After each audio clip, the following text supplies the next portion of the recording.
Welcome to Car Shopping Questions and Answers. I'm your host, Brother Deshone, the auto advisor. And all I care about is making sure you pay less than everyone else for cars and never spend more than 30 minutes in a car dealership. That's been my mission. I spent 14 years in the car business. Now we do these live streams to make sure you have the strategies you need to save thousands of dollars, because there's only three prices you can pay with any car. Three prices: market value, above market value, or below market value. So all we talk about here is how to pay below market value, which leads to thousands and thousands of dollars in savings. And you can start typing your questions in and we will get to them one by one. So we appreciate you actually tuning in with us. Everything what I'll be talking about on this stream is out of my new digital book. It is called Cars from Home. That's a mindset. 7 steps to saving time, money, and avoiding dealerships. You can get a copy of it anytime over the next 30 minutes for 75% off. It's normally a $97 book. It's worth every penny. You can see it's 5 stars. You can Google it. But as part of my welcome offer, I want to give it to you for 75% off. So if you get to my TikTok bio before 30 minutes or my Instagram bio, click that website there, or the YouTube comments or the Facebook comments, you'll click a link that you can activate that 75% off and get your book for $24 instead of $97. But it's only for 30 minutes, so make sure you get there before 30 minutes is up. Okay, so we're going to start out with Mary's question, which is what to say if I'm asked to make a down payment. First thing you have to realize is down payments are not mandatory, and in all but 2 cases, they're unnecessary. So down payments, let's say you're looking at a car, it's $25,000. You want to buy it. The bank will lend as long as you have good credit, fair credit, good credit, great credit, 20% above what the car's value is. So if you're buying a car for $25,000, the bank will lend another, let's call it $5,000. So they'll lend $30,000 against a $25,000 vehicle. Now, what does that $30,000 entail? Well, let's say you want to put no money down and you want to buy the car and put your taxes in the loan. The bank will approve that. Let's say you want to buy it and put your fees, which may be a documentation fee and DMV fees. Those are the only 3 legitimate fees: tax, DMV, documentation. So you put that in there. So now that takes you from 26, 25. With the taxes, you go up to 28. With the fees, you go up to 29. The bank will lend up to 30 or 20% above the vehicle's value, which is 25, which means you can do a no money down deal. It is not required. Let's say the vehicle's value is 25, but because you have no shopping strategy, you pay 28. The bank only is going to lend 30 because the price you paid for the vehicle does not affect the value of the vehicle. If the value was 25 and you paid 28, the bank's lending 30. Now, the same is true if you get a big discount. Let's say the value of the vehicle is 25 and you get it for 20. The bank is still going to lend what? Up to what? Come on, type in the chat so I know who I'm talking to. I need to make sure I'm talking to the locked in people. 30, exactly. So the loan to value ratios don't change regardless of what you pay for the vehicle. Now, as long as you are trying to get a vehicle and be with everything you want to add to your loan is within the loan to value ratios, money down is not necessary, no matter what they tell you. But what you have to understand is if you come over and you have $5,000 of negative equity, now we have to take that into consideration. Can we do a no money down deal with $5,000 of negative equity? Possibly. It's going to go back to 20% above what the vehicle's value is. So you heard, oh, maybe I get a discount, get me a nice deal, below market deal, knock $3,000-4,000 off. and I can bring over more negative equity. But the only two people who cannot do these no money down deals, and more than the majority of it, is the negative equity people, because you just have too much baggage you're bringing over. And then if your credit is too bad, where you're trying to finance everything, but even with credit being bad, they're normally just charging you a higher interest rate. They're not usually, sometimes you'll see a lower loan to value ratio, but typically the 20% is going to be customary. So it's really the negative equity that stops people from doing no money down deals in most cases. When I was at Mercedes, some of you know I worked for Mercedes for 5 years. People with 800 scores would leave with no car, negative equity. So if you have a lot of negative equity, your goal is to find a car that you can get a huge discount off of, something like, $7,000-$10,000. Even if you look at somebody like Tiffany bought her Mazda using our strategies, using the strategies in my book. She got $6,530 off. Now that's a $44,000 vehicle. So if she had $6,000 of negative equity to bring over, she could do it, because she got a $6,500 discount off the car she was buying. So this is the basis for understanding no money down, Mary. And a key is for you to understand you need to be shopping for the price of your vehicle. The vehicle you're going to buy, you should be shopping for that with an out the door price, not with a loan. So let's say you are like, I want to buy a Hyundai Elantra. You should target whatever Hyundai Elantra you want, get the equipment, and then get a bunch of offers to see who's going to give you the biggest discount, because they're not all the same. They're very different. This isn't the Apple store. You could go to the Apple store in California, the iPhone's the same as the one in Florida. You go to a Hyundai dealership in Bay Ridge, Brooklyn, it's an entirely different price from, Inglewood, New Jersey. And total different price than, Metuchen, New Jersey. They're all different. And that's what you have to understand. When you're shopping for your vehicle, you're shopping for the dealer who's going to sell you the car at the best price. You will handle your financing, your down payment, your interest rates in a separate process. You don't want to mix those two. Okay? That's a good start for you understanding that you should not be in a position where they're telling you make a down payment, unless you put yourself in that position. You follow what I just talked about over the last three minutes, then you should not be in that position. You should understand when a down payment is not necessary. And almost anyone can do these deals with no down payment. Go ahead, Dolan. Let's shoot the next one up. Keep typing your questions. We'll keep getting to them. What's up, Josh? Thank you for liking the video. I see you. Thank you, Bianca. Welcome to the people who are shared. Malik, 621, thank you for sharing. Shout out to the sharers. I see you. It does not go unnoticed. I appreciate everybody who shares, hit that share button, and sends this broadcast to some other people. I appreciate you. All right, AG, car shopping for a used Tesla X, how to save or haggle. There's two types of used car dealerships. When I worked at Mercedes, the first Mercedes-Benz dealership I worked at, big markups, wants to negotiate. Big markups. $7,000, $10,000 markups, very exclusive cars in the particular case. But even if they didn't, they didn't have to have Mercedes. There's other dealerships that do this. They're going to leave themselves big markup, and then they're going to say, hey, let's negotiate. This is also for dealers who get a lot of traffic walk-ins. They're either on a highway. They know that we're going to get 50 people on a Saturday to walk in, so they can charge. They put these prices up. And they're not trying to really sell them online. They're trying to sell them to the unsuspecting locals. Now, different dealership says, I'm only going to mark my cars up $1,500 because I want to sell a lot of them.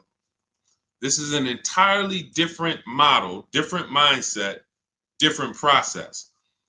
Where you will get in trouble is when you're talking to a dealer, or you're about to buy, you're trying to buy from a dealer that has the $1,500 markup, has already priced their car better than anyone, and you're trying to get $2,000 off because you think you're talking to the markup dealers. That's when you end up losing. So how do we know the difference? We use a process. In my book, I have a process called the multiple marketplace strategy, where we have all the marketplaces open where used cars are. if a used car is not on a website, you should not be talking about. You shouldn't be talking to anyone about it. If you can't find a vehicle on a website, a public marketplace, where every dealer wants to sell their cars, do not negotiate on these cars because they can make up prices. Let's say if it was on a website, it'd be 26. You come in, you're like, hey, I like that blue car. Hey, how much y'all asking for it? What's to stop them from saying, hey, yeah, it's not on the website yet. We're going to be asking 29. And then you're like, oh, that sounds kind of high. Well, what did you think? I'm trying to get to like 24. Now, meanwhile, if you'd have sold for 26, you probably would have, asked for, but because you think he's asking 29, now he could talk you down to 26 and you think you got a good deal. Meanwhile, the price they should have listed it for was 26 to begin with. So that's why it's a dangerous, unwinnable game to ever negotiate with a used car that you can't find on a marketplace, public, because that's where their competition is. So we're going back to our system. We're opening up all the marketplaces, CarMax, Carvana, Driveway, eBay Motors, Cars.com, Auto Trader, Car Gurus, and Carfax. 8 marketplaces. Now, all of these marketplaces have different cars. And sometimes you will see a marketplace that has a car here for 34, but the same car is on another marketplace for 32 because they lowered the price. But because you only look at Car Gurus and you're not looking at Carfax, you didn't see that when they lowered the price, this website updates faster than this one. So that's why we're on 8 marketplaces. And then we're narrowing it down based on the first thing you need to do is look at assess the market, I call it. In my book, in my multiple marketplace strategy, this is called assessing the market. What's the low prices? What's the high prices? Where the low side at? Low side is around 22. Okay, I see that. Now, the 22s are going to be garbage cars, accidents, frame damage, title messed up. But every now and then you see one for 22.5, 23, and it has a good Carfax and it has good service record, but it may not be the color you want. So now that has already set the market for you. I want it black, but I see a white one here. It has everything I want, but it's not the color. That means the low side of the market for that car is that. That's assessing the market. So now we're trying to find a vehicle there because, again, there's 3 prices that you can pay for any car. Market value, that's what negotiators pay. Above market value, that's what people who don't negotiate, can't negotiate, don't like negotiating pay. And then you got below market value, which is what people who use competitive bidding and put dealers against each other pay.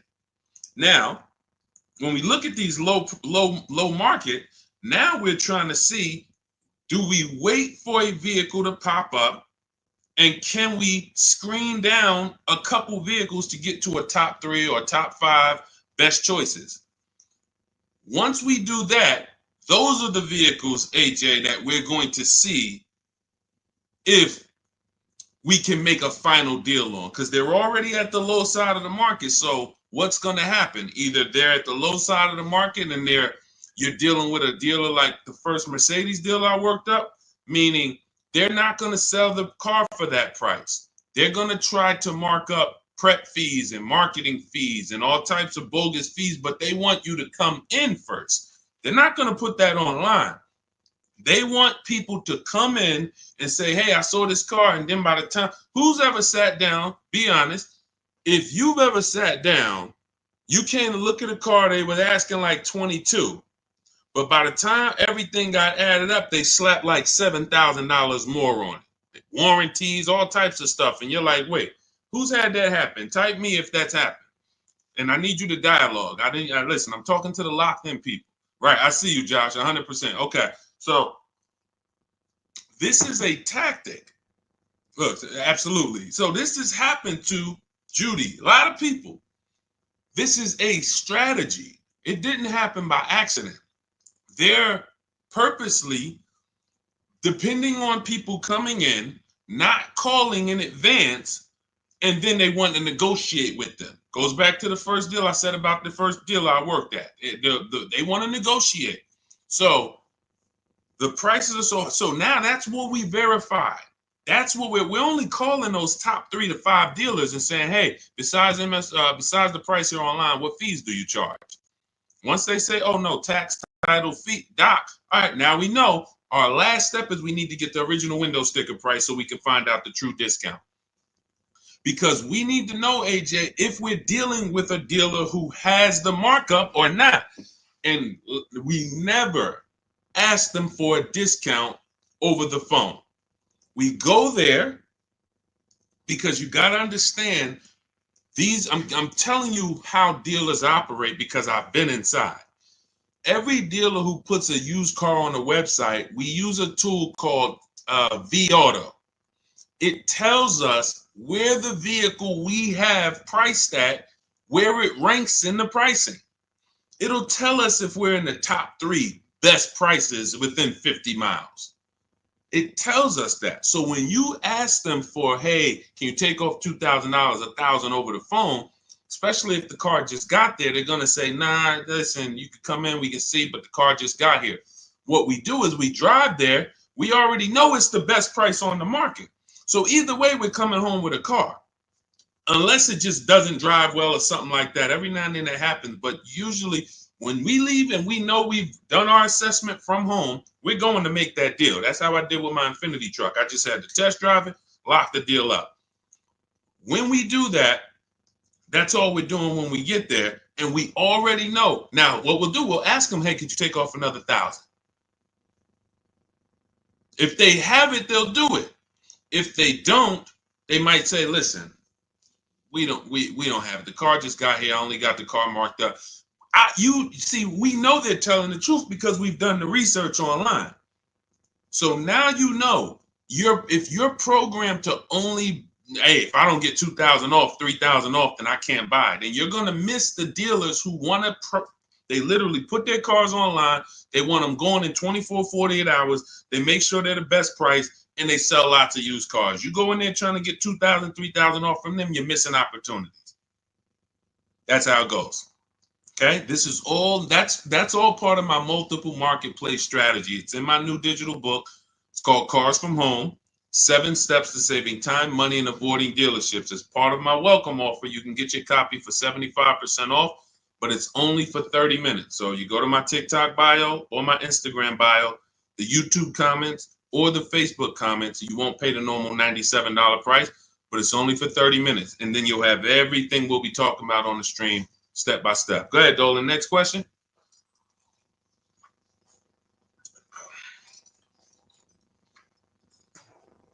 Okay, Mel, what's going on? A 5-year loan to buy a 2022 Jeep Compass. Is it good to trade in for a lease now? So this sounds like, Mel, you figured out you should be leasing, not buying. And now you're like, should I make that move now? In my book, step 1 is the leasing versus buying question, because this is the foundation of your car deal. You need to know how you're going to beat depreciation. So normally what happens is when people learn about the 8-year rule, which says if you're not buying a car to keep it for 8 years, then you should be shopping for a below market lease, not a purchase. So when people learn that, oftentimes they're like, okay, I know I'm not keeping this car. I'm in 8 years. Should I wait or should I transition to a lease now? There is no benefit to you waiting. As long as your equity situation isn't so bad where it's going to stop you from transitioning to a lease, the play is to move to a lease as soon as possible, because you're not going to get the money back you're putting into owning these cars. The only people that get the money back for owning these cars are long-term owners. 8 years, 10 years. We got people on here who have cars. I'm sure some of you have had cars for 8, 10, 12 years, maybe even more. We usually get somebody on here that has a car for more than 15 years. This is the people who get all the money out the cars. So if you're keeping a car in a short term, you're not getting the money out of them. You're putting the money in, But then when you go to replace it and you see how much you're getting back for it, you're like, wait, all this money I put in, this is all I'm getting back. That's why you don't want to put the money in. And that's what happens with below market leases. You look at somebody like Zafrina. Zafrina's driving a $65,000 vehicle, Jeep Grand Cherokee. I got it here on the screen. She's paying $579 a month, no money down. So $65,000 vehicle, that would normally be $1,200-1,300. She's paying $579 a month, no money down. She's never putting the money in. Raphael, she has a Jeep. This is her second car using our process. This is my second car. Look, she said it worked. Follow a 2024 Jeep Grand Cherokee 4x4. MSRP is $46,000. Well, it's $45,900, but let's say 46. Payments $549. That's a 1.19% lease. That's normally at $45,000 before we even throw the taxes in. That's normally a $900 payment on a 5-year loan. You can type that into any auto loan calculator and see. So you're going from $900 to $549. $900 is what people are paying to buy, unless they put more money down. And then, see, people never factor in their money down. So that's why I always, when I'm talking to you, I'm going to let you know how much it costs with no money down. Because if it's $900 a month with no money down, but you decide you want to put $15,000 down, you can't tell people, well, my car payment's only $700 a month. What about the $15,000? Let's divide that, and then you'll see, no, it was actually $900 a month that you put into this vehicle. So that's why I compare, in every case, no money down, so we can really see how much these vehicles are costing us. So when you're paying $900 a month, you need to try to get that money back. And after a while, you'll see if you pay the car off and you keep it a long time, it makes sense. If you keep a car, somebody just said I had an 03 Camry from day one. Look, 307,000 miles. Now, time heals all wounds. He could have paid $10,000 too much for that Camry. Just overpaid. He didn't know what he was doing. It was supposed to be 20. They charged him 30. But if he kept the vehicle 20 years, do you see how that doesn't quite matter? What would matter is the short term. The short term. So the key is understanding, if I'm not keeping my vehicle long term, 8+ years, I shouldn't be buying, because I'm not going to beat the depreciation. I should be shopping for deals like Raphael got, like Zafrina got, like Jen got, like Ansley got, where they're leasing these vehicles, driving brand new cars, not putting a lot of money into them. They're paying cents on the dollar. These are below market leases. These aren't regular leases. And then you're beating depreciation that way because you're not putting a bunch of money into these vehicles. So there's no benefit, Mel, in waiting. You should do your equity assessment. You've already done step one, deciding whether you're going to buy or lease.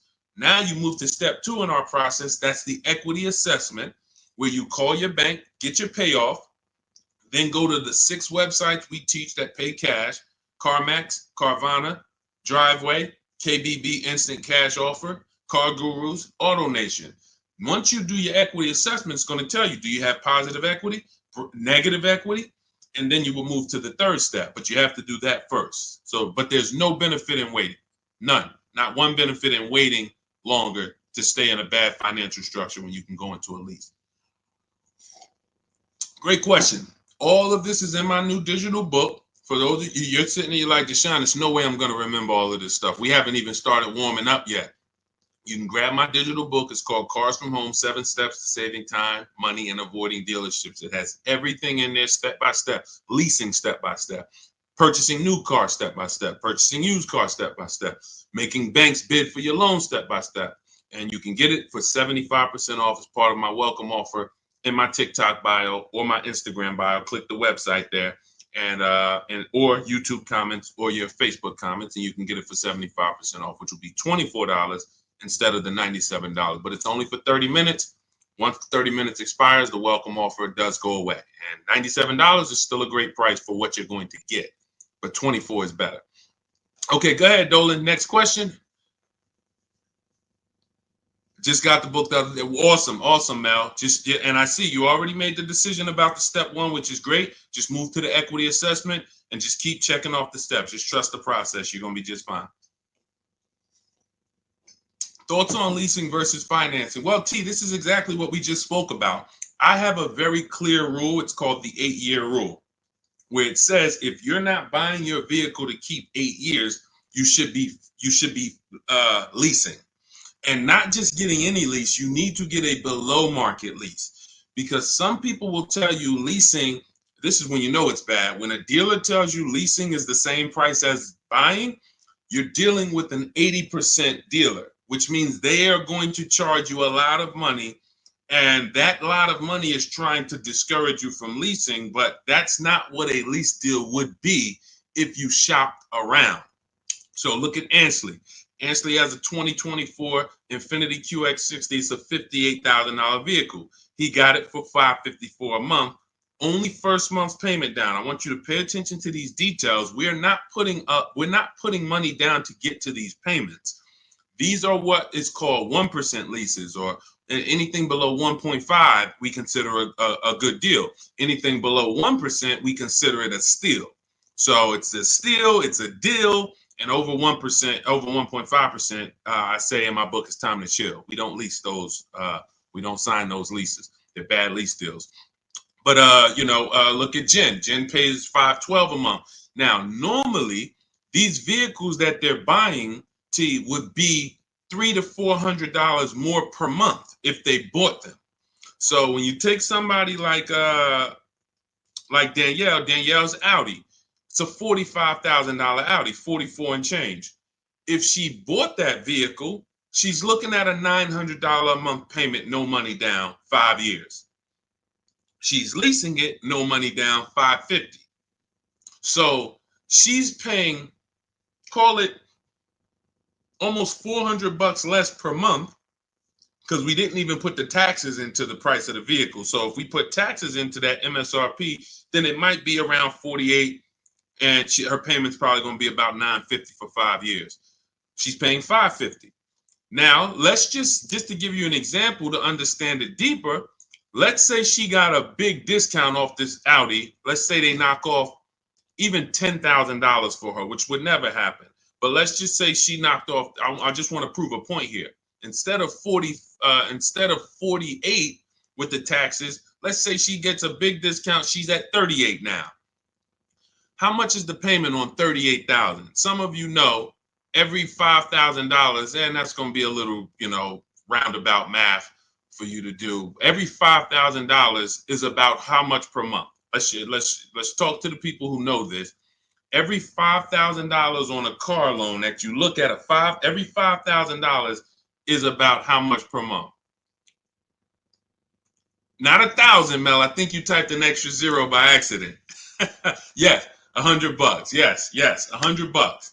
Yes, I see a lot of people. Look, thank you, Cleef. Yes, I listen, man. I love the locked in people. Shout out to the people who locked in, following, and learning from what we're talking about here, not just letting it go in one ear and out the other. So when you look at a $10,000 car, you should automatically think that's $200 a month. $20,000 car, $400 a month. $80,000 car, you should be thinking, okay, that's $1,300 a month. So when you have these parameters, you don't get in trouble and you don't let people slap you in long loans. And how my payment so low? That's because you're in a 9-year loan. So when you have these parameters, you can't be tricked. So let's go back to, if she got a big discount off that Audi, 38 instead of 48. She's still looking at a $750 payment, $775. She's paying $550. So that is an example of how it's nowhere close. Even with the biggest discount you would get off of a brand new car, a below market lease is still so much lower from an investment standpoint, from what's coming out of your household. And let's take one more scenario, and this is all tied into the 8-year rule. When I say you can make it easy on yourself and just say, if I'm not keeping the car 8 years, I'm going to shop for a below market lease. Now I'm explaining the math behind it so that there's math behind it. So all right, I didn't just pull the 8 years out of my hat and say, hey, there's math behind it. So let's look at one more scenario. Let's say Danielle, somebody says they want to get a used Audi, because there's some of you you're like, well, Deshone, what if I buy used? Does it still make sense? Does the 8-year rule still apply? Because I'm going to knock, 20, 30% off the price. If I get it used, now it makes sense to buy, right? No, it doesn't. Let's go deep on this. So let's say Danielle, instead of 44, where her Audi is, let's say she finds a nice one for 28. 3, 4 years old. I'm being generous. She finds a nice one for 28. With taxes, let's just round it out to 30. That's her all-in price. She finds her a nice 3 to 4-year-old Audi. 1 year left on the warranty, and then she's going to be on her own. $30,000. What's her payment? 5 years. What's her payment? Let's go. Type in. $30,000, $600 a month. Thank you. $600 a month. So we just took some very clear scenarios, and we took 35,000 would be 600 a month. Would be 700. Josh, 30,000 is going to be 600. Yep, you got it. I see you updated it. So now let's look at this. We have a scenario where Danielle's driving a brand new Audi for the next 3 years, $550 a month. Had she bought a brand new one with a dramatic discount, she's still be with a regular discount, she's going to be $900 a month. With a dramatic discount, she's still going to be it was close to it was 38. So 38, still close to almost $800 a month, $775. Then with her used version, if she bought a used version and got a great price on it, 28 plus tax, she's at $600. So every one of those scenarios is much more expensive than the purchase and then the lease, than the below market lease. And frankly, you can't really compare a 3-year-old, 4-year-old Audi to a brand new one. You just can't. Because you're only you're paying $600 a month, I'm paying $550, but the benefits even outweigh that. You're gonna have no warranty after a year. Anything goes wrong, you're on your own. You're going to, 3 years from now, your vehicle's going to be 7 years old. 3 years from now, I'm going into a brand new, another version, 2028 or whatever's going to be out then. So there's no comparison. When does the buyer win? The buyer wins in the long run. You can see the buyer's losing in the short term, right?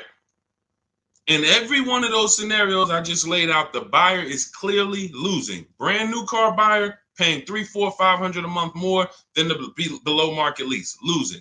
The used person got a payment closer to the below market lease, but look what they're driving. 3, 4-year-old car. It's going to have no warranty soon. They're going to be on their own. And then the majority of that time they have it, they're going to have no warranty.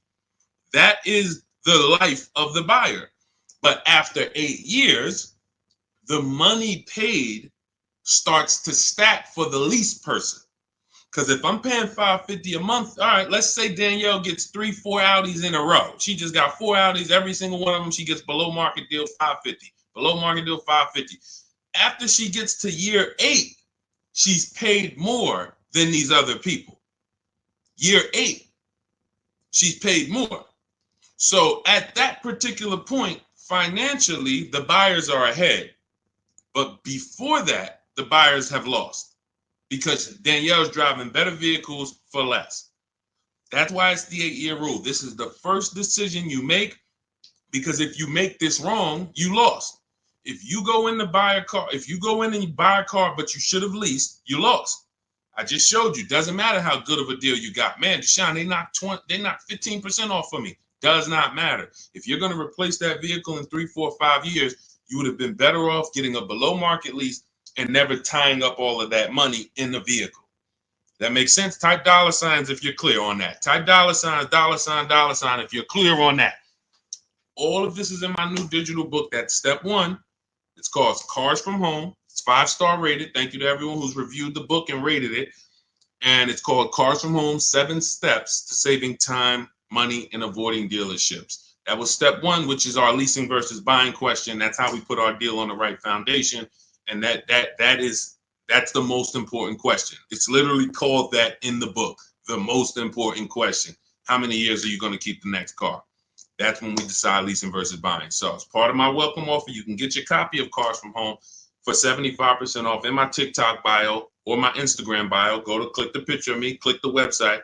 and then you can activate your 75% off for the book, but it's only for 30 minutes. Also in the YouTube comments or the Facebook comments. After that, price goes back up to $97. Welcome offer is gone, but go get your book and come on back to the show. And make sure when you get the book, you screenshot the thank you page, because on that thank you page is the link to open the book. I also email you a copy, but sometimes you type in your email wrong, you type in too fast, and that screenshot has my support team's email, where you can email my support team just in case you type your email wrong and your book's not in there. So go ahead, Dolan. Next question. Just keep them coming. Keep typing your questions, y'all. We will get to as many as we can while we're on. How do you calculate the negative equity? This is a great question. Negative equity, you want to calculate based on your highest possible offers. When you calculate your negative equity based on anything but your highest offers for your vehicle, then you are now putting yourself in a position where you have more negative equity than you would have. So let's say you go into a car dealership, which we never do, and talk numbers. We go into a car dealership, test drive, pick up our car, but you're there, you're talking numbers. Now they look at you and they tell you your car is only worth 16. You have $6,000 of negative equity. That means you owe 22. So your car's worth 16, you owe 22. They're telling you you have $6,000 of negative equity. Now, the problem is, if you believe that without actually doing what we call the equity assessment, which is getting bids for your car from companies that pay cash. They buy cars same day, you come out, or sometimes they send an inspector. It's a very quick process. They cut you a check and they pick up your car, right? There's 6 companies we use right now to do that. Carvana, CarMax, Driveway, Kelly's Blue Book, Instant Cash Offer, AutoNation, and Car Gurus. Now, these 6 companies bid, we get their bids. Now, let's say CarMax decides they can pay you $19,000. You owe 22. How much negative equity do you have now? The dealer, your car was only worth 16 to them, but to CarMax, it's worth 19. So instead of 6,000 negative equity, you only got 3,000. But if you didn't get the highest offers for your vehicle, your negative equity is going to appear larger. It's going to be larger. And it's not because it should have been. It's because you didn't employ strategies to maximize your vehicle's value by putting it on the open market. You wanted to do a quick deal and you took less money than you could have gotten trading in a car. We don't do that. So, Mary, we do the equity assessment. That's going to tell us right then and there how much negative equity we have or how much positive equity we have. It takes 15, 20 minutes to do. Just go to those 6 sites. That's in my book, Step by Step. That's step 2, the equity assessment. Once we actually decide whether we're going to buy or lease, that's step 1. Now we move to step 2, which is the equity assessment. We don't move forward until we found out what our equity position is. Okay, does that make sense? All right, go ahead, Dolan. Next question. And some of you are going to find out that you have more equity than you thought, and you don't have to wait to sell your car. So, I've had people who thought they had to wait until the car was paid off. If you ever, you might have thought, Sean, I thought I had to have my title to sell a car. No, you don't. You can sell a car you still have a loan on. Absolutely. And the reason I know this, people think this way, because when I was at the dealership, people would walk into the dealership. I get a guy who's like, hey, is that the new version there? That's the 2020 whatever. I'm like, yeah, that's the one just came out. He's like, all right, I got 3 more payments left, and then I'm gonna come see you for that. I'm like, what? Hold on, let me talk to you. Because someone told him, and it could have been based on 30 years ago. Maybe there was a time when you couldn't sell a vehicle without paying it off and having the title. I don't know. But in this particular case, it makes no sense to run a race, pay off a car, and then turn around and go get another car. You should be leasing. Because that's one of the downfalls of leasing is you always have a payment.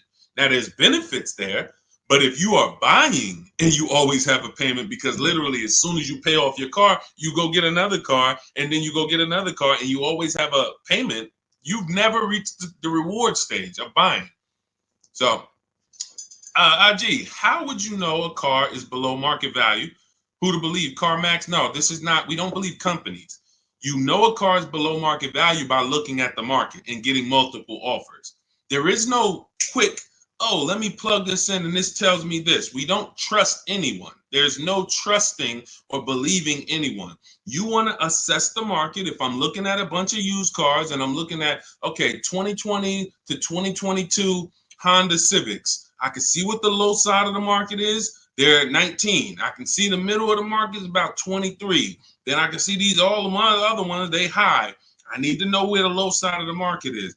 If I'm leasing, everything we do with buying, if we're buying a new car or we're leasing, we use a strategy in my book called the 25 to 5. We connect with 25 dealers online. We're going to get 5 offers. This is for new cars and leases. Assessing the market for these cars comes through multiple offers. So when I look at, let me give you an example. I use an example like Teddy. So Teddy gets multiple offers. How does he know that his BMW deal is a below market deal? Says here, look, the post is a bit wordy, but I'm too pumped. I will never lease another vehicle any other way. From start to finish, this deal took 6 days. Connected with 25 dealers online. We do this in 20 minutes. I show you in my book how to do this in 20 minutes. 4 nearby states. He's on the Indiana border. I received 10 offers. I only use the scripts provided. So I provide you with email scripts, copy and paste, because I know everything these dealers are going to say. Obviously, I was a car dealer for a long time, so I know the canned responses. So I wrote the email templates to respond to them. Now, he ends up, this is a $73,000 vehicle. He closed his deal at $856 a month, no money down. Now, how does he know $856 was the below market deal for his BMW? Because his highest offer came in at $1123. So you can see my highest offer during this process from a different dealer was $1123. Look, the dealer closest to me, the local dealer, came in at $986. So his closest dealer is $986. His highest offer is $1123. He closes his deal at $856. It's clearly below market value because he sees the market. The only way to get below market deals is to look at the market. That's why we have the best system for getting multiple offers on new cars and leases. Or if we're shopping for a used car, we're looking at multiple options. That's the only way. That's why I said there's 3 prices you can pay for any car. If you're going to buy a car, lease a car, if you're going to buy a new car, buy a used car, or lease a car, there's 3 prices you can pay. Market value, that's what negotiators get. They don't know if they're actually getting a below market deal. They're just negotiating to try to get to the bottom. But they don't know they're at the bottom because they don't even know if they're at the dealership. Let's just say, let me go back to Teddy's deal. Let me show you an example of why you can't get a below market deal from the wrong dealer. This Teddy's local dealer comes in at $986 a month. Now, we have counter offer calculators in my book. His $986 from his local dealer is not the first offer. That's the last offer. That's, hey, we're not doing anything lower than that. The highest offer, $1123. We're not doing anything lower than that. So if somebody's in there and they're negotiating with one of those dealers, they're not going to get to $856. They're at the wrong dealer. They're at an 80% dealer, and 80% dealers want to make a certain amount of money or they're not going to sell the car. If they can't make $5,000, they're not going to sell a car. $7,000, whatever it is, I'm not going below this. Meanwhile, the dealer who beat everyone's offer at $856, maybe they only made $2,000. Maybe they only made $3,000. Who knows? But the point is, they said, I don't need to make all that.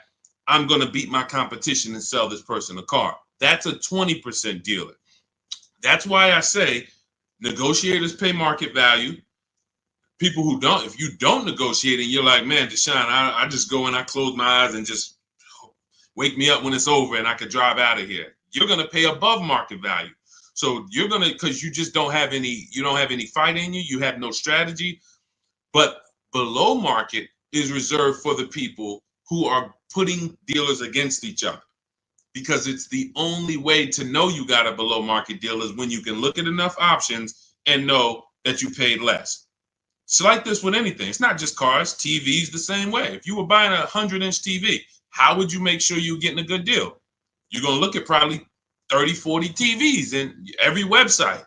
Then you're going to be, oh, this one's on sale, $699. All the rest of them is $900 and $1,000.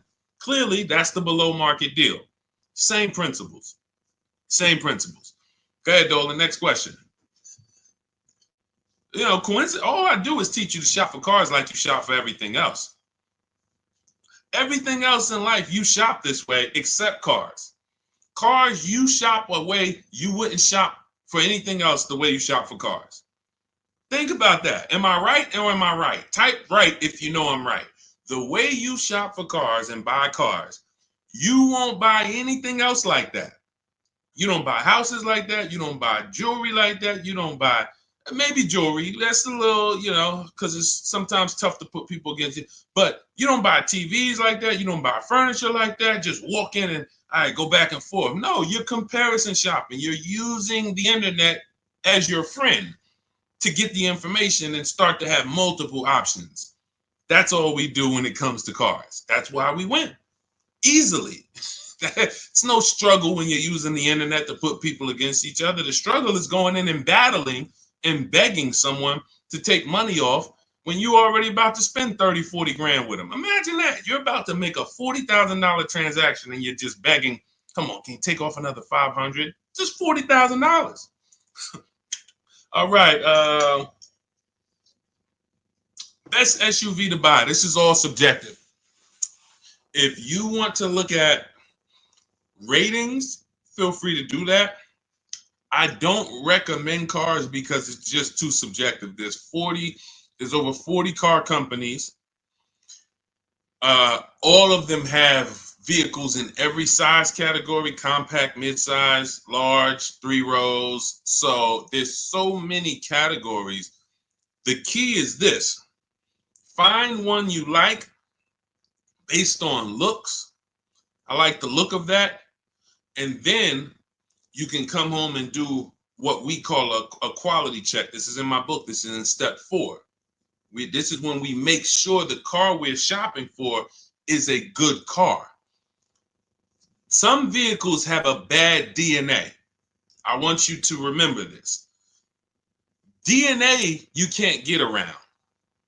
You cannot repair DNA. So if a Nissan has a particular transmission that goes out between 80 and 90,000 miles, I never get it, because I would never buy that car, because there's nothing I can do to escape what might happen. It's just literally the luck of the draw. Maybe mine doesn't go out at 80, 90,000, but these vehicles are known for the transmissions going out from 80 to 100,000 miles. That's why you'll notice a lot of Nissans for sale. They got like 80,000 miles on them, 90, because people get rid of them right when the transmission starts slipping or right before it goes out. That's what happens. So you can, and this is not all Nissan. So you need to, we always type in the actual car to Google, and we type in 2000, we put the year, the make, the model, 2000 Honda Accord reliability, 2018 Nissan Altima longevity. There's three words that we use that you need to get familiar with: initial quality, reliability, longevity. This takes 5 minutes to do. Initial quality tells you, what does the data say? What are people saying about the vehicle the first 90 days? So if you're leasing a car, you're going to buy a car new or you're going to lease it, you need to know what the initial quality reports are. What are the owners saying the first 90 days of the vehicle? Is it in the shop? Is it electric problems, little malfunctions, blind spot, whatever? That's initial quality, first 90 days. Reliability is your first 3 years. So you need to know, what are people saying about this car, not my neighbor. Not my neighbor. My neighbor owns one of them. There's 10,000 out here. What are they saying? Maybe my neighbor got a good one. You know what I'm saying? Your neighbor might have just got a good one. But I need to know, what are people saying about this vehicle the first 3 years? That's reliability. And then longevity is the long run. 7, 8 years, the engine. People, you're going to see people like Motor Trend and Vehicle Engines, all these websites that all they do is study engines and longevity. What are they saying about this vehicle? Are they saying that the transmission's known to go out? Sometimes you'll type in 2018 Kia Sorento longevity and you'll see right at the top, with proper maintenance, these vehicles are known to last 200,000 miles. That's a good sign. Now all we need to do is make sure we're getting a good one that has been properly maintained. But that's the DNA. So when you ask the best SUV to buy, my goal for you is to avoid the vehicles that have bad DNA. They have bad data. Could be a year. Could be the 2018 was trash, but then they saw that the 2018 was trash and they changed it, and then they made a better 2019. So it's all up to the year. I appreciate it, Rob. Thank you so much. Go ahead, Dolan. Next question. That's in step 4. See, that's shopping, not buying. We have 7 steps in our process.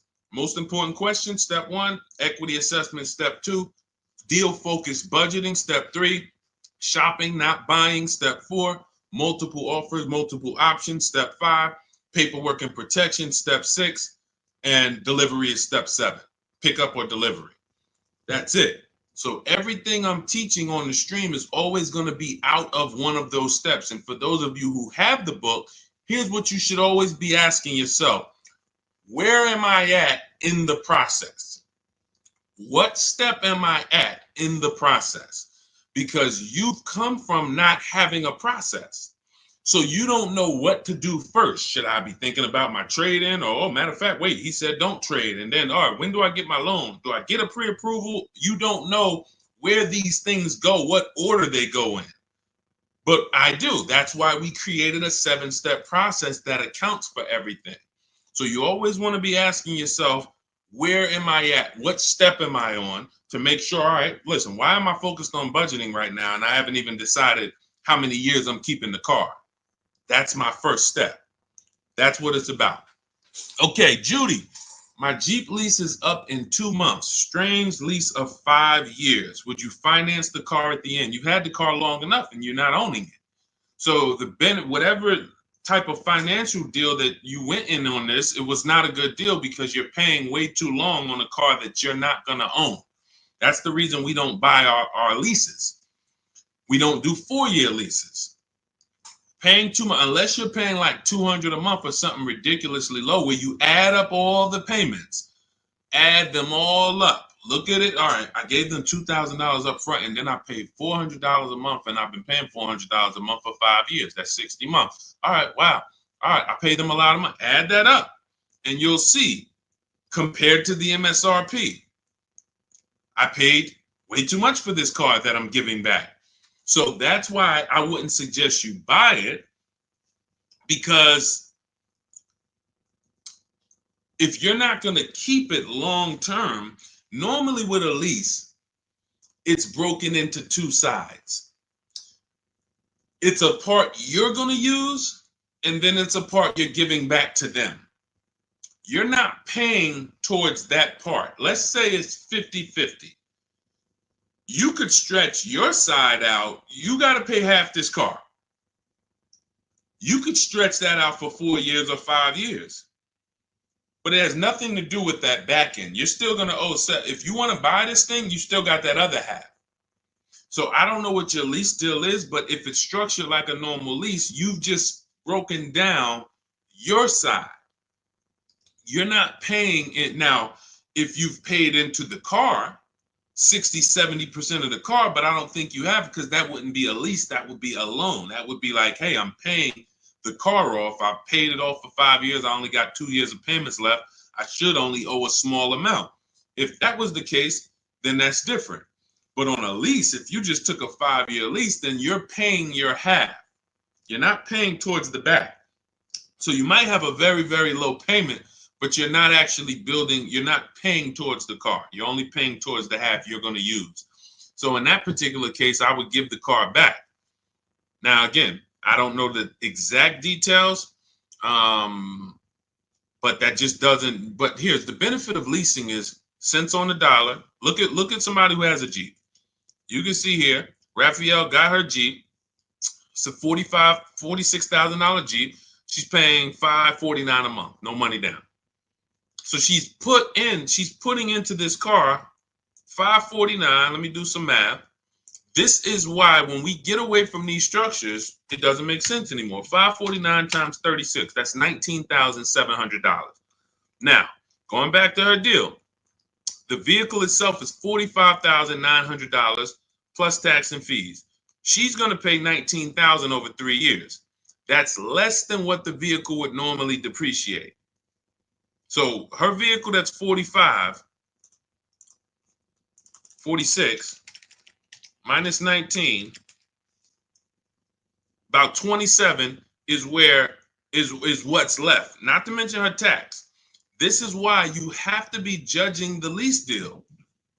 Leasing is all about, I need a low payment and I need to pay less than I would have tying up all of this money. So once we get into these long leases, we've defeated the purpose. We've defeated the purpose of leasing. So I wouldn't finance the car at the end, Judy, unless you look at your deal and you can see that you only owe like another 10 grand or something, or 12 grand. Then okay, maybe you do pick it up on the back end, but then you should have equity, because if it's going like a normal loan and you've been paying for 5 years, you should do your equity assessment. You have equity, but if you're in a 5-year lease, you won't have equity. All right, that's a strange structure for sure, like you said, and never do it again. Unless I'm wrong about it, that's just not something that you want to do again. And hopefully you had a super low payment and you just kept the payment low for 5 years. But again, you're in the same car. There's no warranty. It's just, let's do something different. There's much better ways to benefit financially and drive, nice vehicles. Yep, you got it, Elaine. Thank you. Thanks for always tapping in. I always see your comments on my videos. I appreciate it. Go ahead, Dolan. Next question. Okay. Rita, what have you heard about the 2024-2025 Nissan Kicks? I would look at what we said over the last 7-8 minutes when we're checking the DNA of a vehicle. I ran down how we check reliability, initial quality, and longevity, and I would let it go from there. I don't give my opinions on cars. Now, what I do is I'm preparing these top 5 reports. So that's something we want to launch big in the next 2-3 weeks. We want to start giving you, based on the data, what are the top 5 worst SUVs, compact SUVs? What are the top 5 worst luxury cars? What are the top 5 best compact luxury cars? So we want to give you those things based on data, but that's not my opinion. You don't want to take someone's opinion on a car. You want to go where the data goes, because the data polls tens of thousands of people who have the car, and they report, this is what people are saying. This is what most people are saying. And that's all we want to focus on. But what I do, Rita, is go back into the YouTube video, rewind about 7-8 minutes. You'll hear my whole layout of how we check reliability, dependability, initial quality, longevity, how we check the DNA. That's checking the DNA of the car. And that's what's super important. You don't want to end up with a car that's in the shop every 3 months. I could teach you to get paid less than everyone. Yeah, all right, you use the strategies, you paid less than everyone.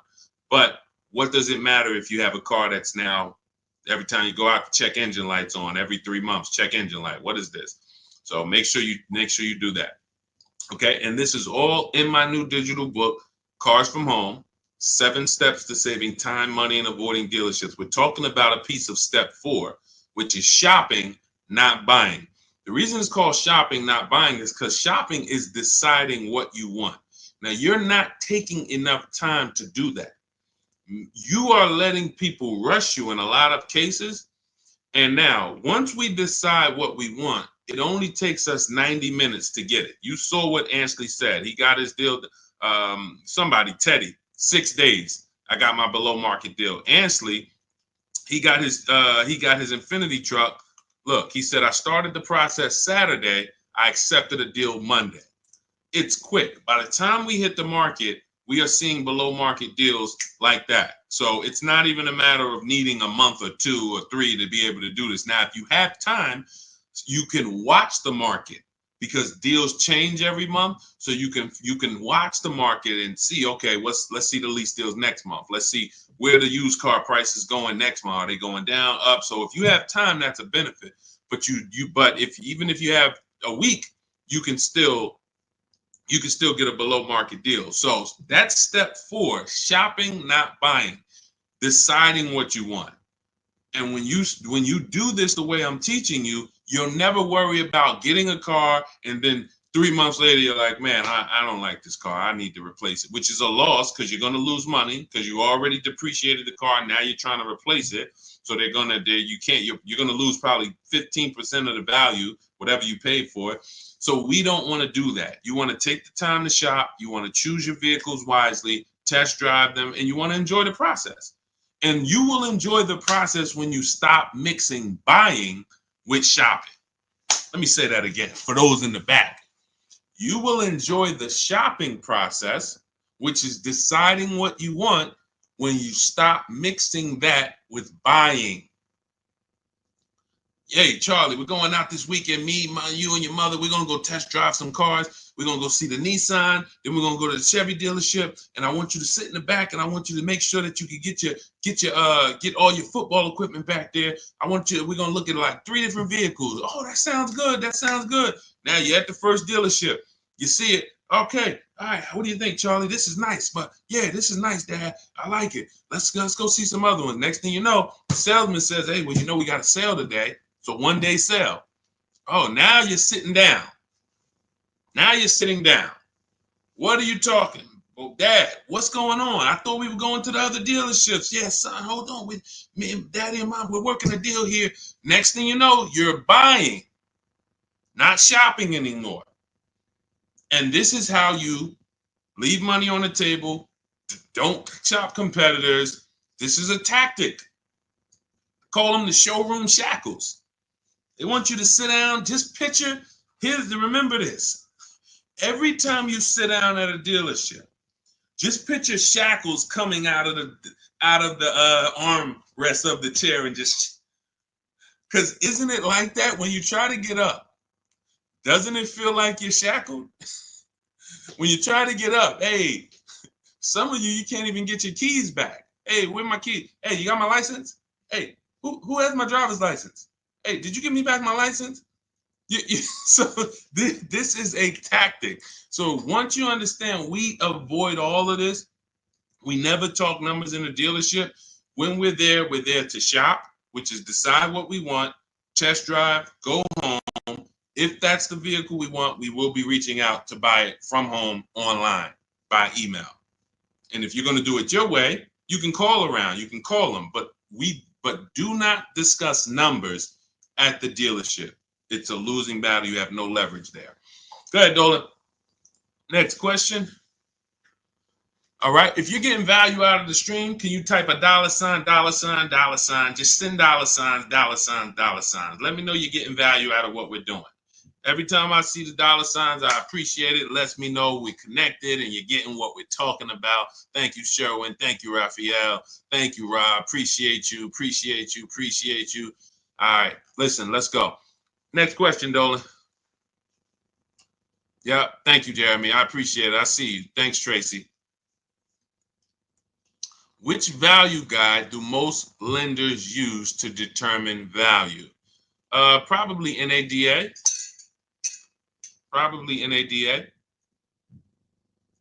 But you should be shopping for below market deals. You could, if most people are paying 25 and the bank's using 25 as the value of the car, I don't want to pay 25. Why do I want to pay what everyone else is paying? So using the strategies we're discussing, multiple offers, low market, everything we're doing, you're in a scenario where when you pull up to someone with the same car, you've paid 2, 3, 4,000 less than them if they got market value. If they paid above market value, you might have paid 6,000 less than them. And this happens. Unfortunately, it happens sometime at one dealership. I remember I was at a Mercedes dealership and a customer comes in, he's going nuts. He's like, hey, I got an E-Class. Me and my neighbor, we go out to dinner the other night. We got the same car. I'm paying $200 more than him a month. He was pissed off. Now, how does that happen? One person paid above market value. Maybe the other person paid below market value or market value, but it's a $200 spread. Same vehicle. So when you're using what we're talking about, what you're learning in my book, what I talk about on these streams, you are not anywhere near what lenders should be looking at you and saying, man, that's be good. I don't know how you got the vehicle for that price, but that's a good loan to value ratio. In case the vehicle gets totaled, we know that we're in a good position. We know, rather than, hey, this guy has a vehicle, it's worth 27, but he bought it for 28. He's cutting this thing close. He needs gapping. So, all we care about is below market. We're not interested in none of these high prices, and how bad they are for other people, unfortunately. Go ahead, Dolan.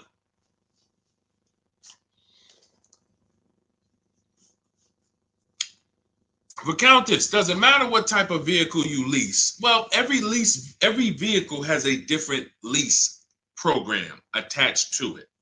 So every trim level has a different lease program attached to it. So a Mazda 3 Sport has a different lease program than a Mazda 3 Touring in many cases.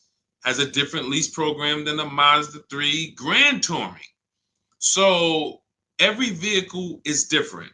Here's how I look at leasing, and here's how I want you to look at it if you want to talk value and money saving. You're looking for the car that you could drive the highest MSRP car for the lowest price. So my first lease was a Pontiac G6 $256 a month. It was like a $20,000 car in 2006. I paid a little more for it because I didn't have the credit. I had never financed the car. So I had to pay, I think I got tier 3 through my dealership. It was like maybe $40, maybe $30-something more per month that I had to pay. But my next lease was when I was at Mercedes, I leased an Infiniti that was next door. It was like a $32,000 car, $325 a month. It was an Infiniti G25. And then maybe a $35,000 car, G25. Then I leased a Q50, which was a $45,000 car, $345. Then I leased another Q50 because this was my wife's car, $365. And then I leased myself a Jeep Grand Cherokee 2018, $330, $35,000 truck, $330 a month. These are all under 1%. You take the monthly payment, divide it into the total MSRP. If it's under 1%, this is a steal. Incredible value. You're driving very expensive vehicles for very, very low payment. So, and then the last Infiniti that I got that I leased was we had 3 Q50s that my wife drove. And the last one was $365. So it kept going up by $20. Every time it would go up by $20. We had 3 Q50s. These were $44,000 vehicles. So that's how I approach leasing. Now, I might look at another vehicle, the same $45,000, but the lease program is not as aggressive. Once I shop my offers, maybe I'm at $500 because it's a different lease program. The lease program, in order to be at a 1% lease or close to it, you need a lot of support from the manufacturer. You need rebate, you need incentive, and then you need to get bids.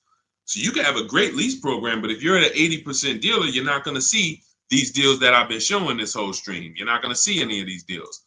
You need a great lease program, and that combines with the bids that you're getting. And then once you get that, you can see, am I at 1%? Am I at 1.2%? Am I under 1%? Zafrina got a 0.88% lease on that Jeep Grand Cherokee, the electric version. She got a 0.88% lease. Ridiculous. $65,000 vehicle right here. She's paying $579 a month. No money down. $65,950, $579. That's a 0.88% lease. Ridiculous value. Ridiculous value. So the lower value, the lower percentage, the better. I max it out in my book. I teach you the 1.5% rule. 1.5%, we don't lease above that. We don't lease cars where the lease deal is above 1.5%, because when you add up all the payments, you're paying too much for a car you're giving back above 1.5%. It doesn't make any financial sense to lease the vehicle at that point. We just go to another vehicle. I've had people that said, Deshone, I wanted to lease the Range Rover. I got all my offers back. It was 1.6, 1.7, 1.9, 2. What do you think? I said, pick another vehicle. Go back to the Range Rover in 3 years. Maybe it'll have a better lease program then. There was a time, I remember Range Rover Sports had a great lease program. There was a time where the Velar had a great lease program. It goes away. And then they're like, hey, you know what? We need to sell some of these. It comes back. So, but it's so many vehicles out here. It doesn't make sense to lease something where you can't get it for below 1.5 or even lower, because there's just so many vehicles. You can find one with a great lease program using what I teach. Every vehicle you shop, it's only going to take you 90 minutes to see the market. Once you get to step 5 in my process and you're actually shopping the market for lease deals, it only takes 90 minutes to go to the websites, copy my scripts, and then get the offers back. So you can do this for 3-4 vehicles over a weekend if you want. But that's what you need to do. And then you determine what's the best value for me. Simple. I'm only leasing vehicles that I know I can drive them for cents on the dollar, and they're expensive vehicles. I don't even do 1.5. Sometimes you'll see somebody, they really like a vehicle. I always say, if you really like a vehicle, you shouldn't be leasing. If you're leasing, you don't love a vehicle. So let's put that out there. If you're switching vehicles every 3, 4, 5, 6 years, you don't love the vehicle. People who buy their vehicles to keep 8, 9, 10 years, then we can talk about love. But leases, they so fast. You lease a vehicle in 2.5 years, you got to start thinking about what I want next. 2.5 years, what I want next. So there's no love here. You just find something you really like that has a great lease program where you could pay these low prices, and then you move on and you do it again in 3 years.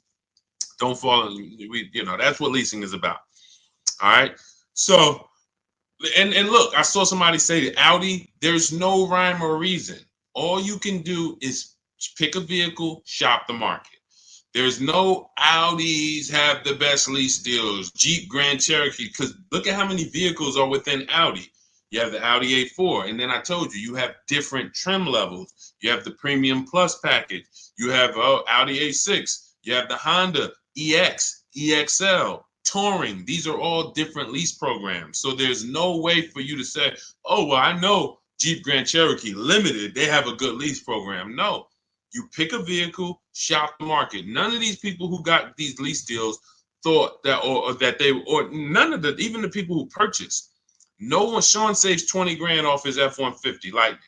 He didn't know he was going to save that much money. Kimberly, Maserati, she gets $21,000 almost off the vehicle. She didn't know that. She didn't pick the Maserati because she knew she was going to save $20,000. She said, hey, Maserati's my first choice. Let me go shop for it. Oh, below market deal on this is $20,000 off. That's the way it works. Look, at the time last year, Eddie bought this 2023 Toyota Camry hybrid. They were extra hot at the time. He shops his best offer at that time is $2,086 off of MSRP. They had no rebates. He got multiple offers, and he said there were several dealers still charging MSRP over MSRP. Now, the market's changed on these in a year, but at the time, that was the below market deal. So no one goes in knowing how much a below market deal is going to be. You pick your vehicle, use my strategies, you get your offers, 24 hours, 48 hours, you have all the offers, you can see, how does it look? You got 5 offers, 7 offers, how does these look? Oh, wow, I'm saving $6,000. That's the best offer. All the other ones are saving me less than that. Oh, here, I'm saving 10 grand. Then you make your decision. Simple. And once you know how quick it is to actually do this, it's going to blow your mind, because you're going to say, any vehicle I'm considering, I can shop the market on it in 90 minutes and know what the below market deals are. Very empowering. So everything you're learning is out of my new digital book. It's called Cars from Home: 7 Steps to Saving Time, Money, and Avoiding Dealerships. This is a 7-step process for below market leases, below market new cars, below market used cars, step by step, A to Z. There's nothing left to chance. You can get your copy of it for it's normally $97, but 75% off, as long as you get to my TikTok bio before the 30 minutes is up, or my Instagram bio, or the YouTube comments, or the Facebook comments. That's my welcome offer. It's a digital book, so it will be in your inbox immediately. As soon as you get your book, make sure you screenshot the thank you page, because that does have my support team's email, just in case you type your email wrong. We can't email a book to a wrong email, so you could always reach out to my support team. And also on that page is the link to open the book. So as soon as you get it, you might want to open it, save it to your computer, but save the master link, because anytime I update the book, you actually get the updates. A couple months ago, Vroom went out of business. Vroom used to be in our equity assessment, used to be on our used car marketplace reports. They go out of business. We got to delete them. I went into the file, removed Vroom. Everyone who opened the book after that never saw Vroom again. So you keep the master link. That way, when I update the book, you get it. I don't charge for updates. I want you to win. That's why I'm giving you the welcome offer, where you could even get it for $24 instead of $97. But even if you miss the 30 minutes, you should go and get your copy for $97, because what you're going to benefit from is going to be 10 times worth what you paid for it. But if you get there before 30 minutes, you can actually get it for $24 instead. So go get your book. I appreciate you tuning in. I want to see you win. Make sure you email me your car deals when you make them. Send them to me by email. I love to see your deals, so I can bring them into the show and keep, talk about you the same way I'm talking about everyone else. And we'll make this happen. Keep unlearning. Leave everything you learned at the door. When you get my book, don't bring any of your old ideas to me. Trust our process. Leave all of that old way at the door, and your success is guaranteed. So I'll see y'all on the next stream. God bless you.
Poland's in the back. Welcome to Car Shopping Questions and Answers. I'm your host, Deshone, the Auto Advisor. This is all we do here, is make sure that you have the answers you need to shop the way you should be shopping in this car market, and in any car market. You should be putting dealers against each other. So all I do is make sure that you know what you need to do. We don't hold back. There's no fluff here. We get down and dirty. And but I do want you to lock in. If you have a notepad, you're going to want to take notes. You're going to want to watch this recording, because we're going to be going over some stuff you've never heard before. Pretty much everything we talk about here is stuff you've never heard, you've never done, and that's okay. That's why we represent unlearn, relearn. All right, we got to unlearn the old way Everything on the show is sponsored by my new digital book, Cars from Home. Thank God it's 5-star rated. Thanks to everyone who's reviewed it. You can get your copy for 75% off in my TikTok bio, in my Instagram bio, in the YouTube comments, or in the Facebook comments over the next 30 minutes. You got 30 minutes to get 75% off, and that book will be in your inbox in 5 minutes. You'll have everything we're going to talk about on the stream and more. All right, so let's get started with the first question. What's a good mileage on a decent first car? Well, you want to look at mileage per year. So if you're looking at a car that's 5 years old, you want to consider average miles driven is 10 to 12,000 miles. That's average miles for a driver. So if you look at a 5-year-old car, 60,000 miles is just fine. You're looking at an 8-year-old car, 8 times 10, 80,000 miles, 96,000 miles. That's perfectly fine average miles for that car. Now, some people like to get below average miles. That's fine too. You know, anything above that. But here's what's more important than the mileage on the car. Service records, absolutely paramount. In fact, let's go to what really makes the car good or not, the DNA of the car. The DNA of the car is things that can't be fixed even when the first owner took care of the car. You might have a car, we always do what's called an initial quality check, a longevity check, and a reliability check on each car. I'm going to show you how to do that very easily. It takes 5 minutes. All of the stuff that I'm talking to you about takes minutes, not hours to do using a computer. So when you said the DNA of a car, that's something that can't be controlled because they made it that way. So if you look at a car and it has bad electric issues, that's in the DNA of the car. Doesn't matter if it was taken care of, doesn't matter if they serviced it. It's built in. Some cars, when you do your longevity check, let's say you're looking at a 2018 Nissan Sentra. You type into Google 2018 Nissan Sentra longevity.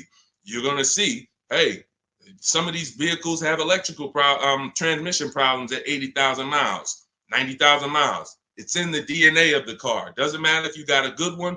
Doesn't matter if you got a bad one. Chances are you're going to deal with these issues. So what we do, any car you are looking at, a used car, I want you to type in the year, the exact year of that car, and then type in reliability.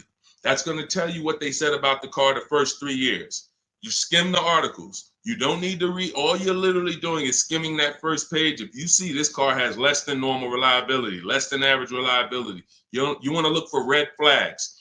Then, once it passes the reliability check, then you type in 2018 Nissan Sentra longevity. Skim the articles. You'll see things about the engine. You'll see, okay, these engines last 200,000 miles. You'll see any red flags. You look at that first page, skim it. That's going to tell you everything you need to know to see is the data showing on these cars that it's bad. Don't listen to your neighbor. Your neighbor has one car. Hey, I love this car, but there's 10,000 other people with that same exact car, and maybe 20% of them are having an issue. So go where the data is, type in that search. It's very easy to do. That's in step 4 of my book, which is called Shopping, Not Buying. All of that is we do a 7-step process, and we do not buy any car or lease any car without checking the DNA of the car, which is the data. That's more important than the mileage on a used car. Great question. Let's go. Keep typing your questions. We'll get the next one. All right, we'll get the next question. All right, let's go.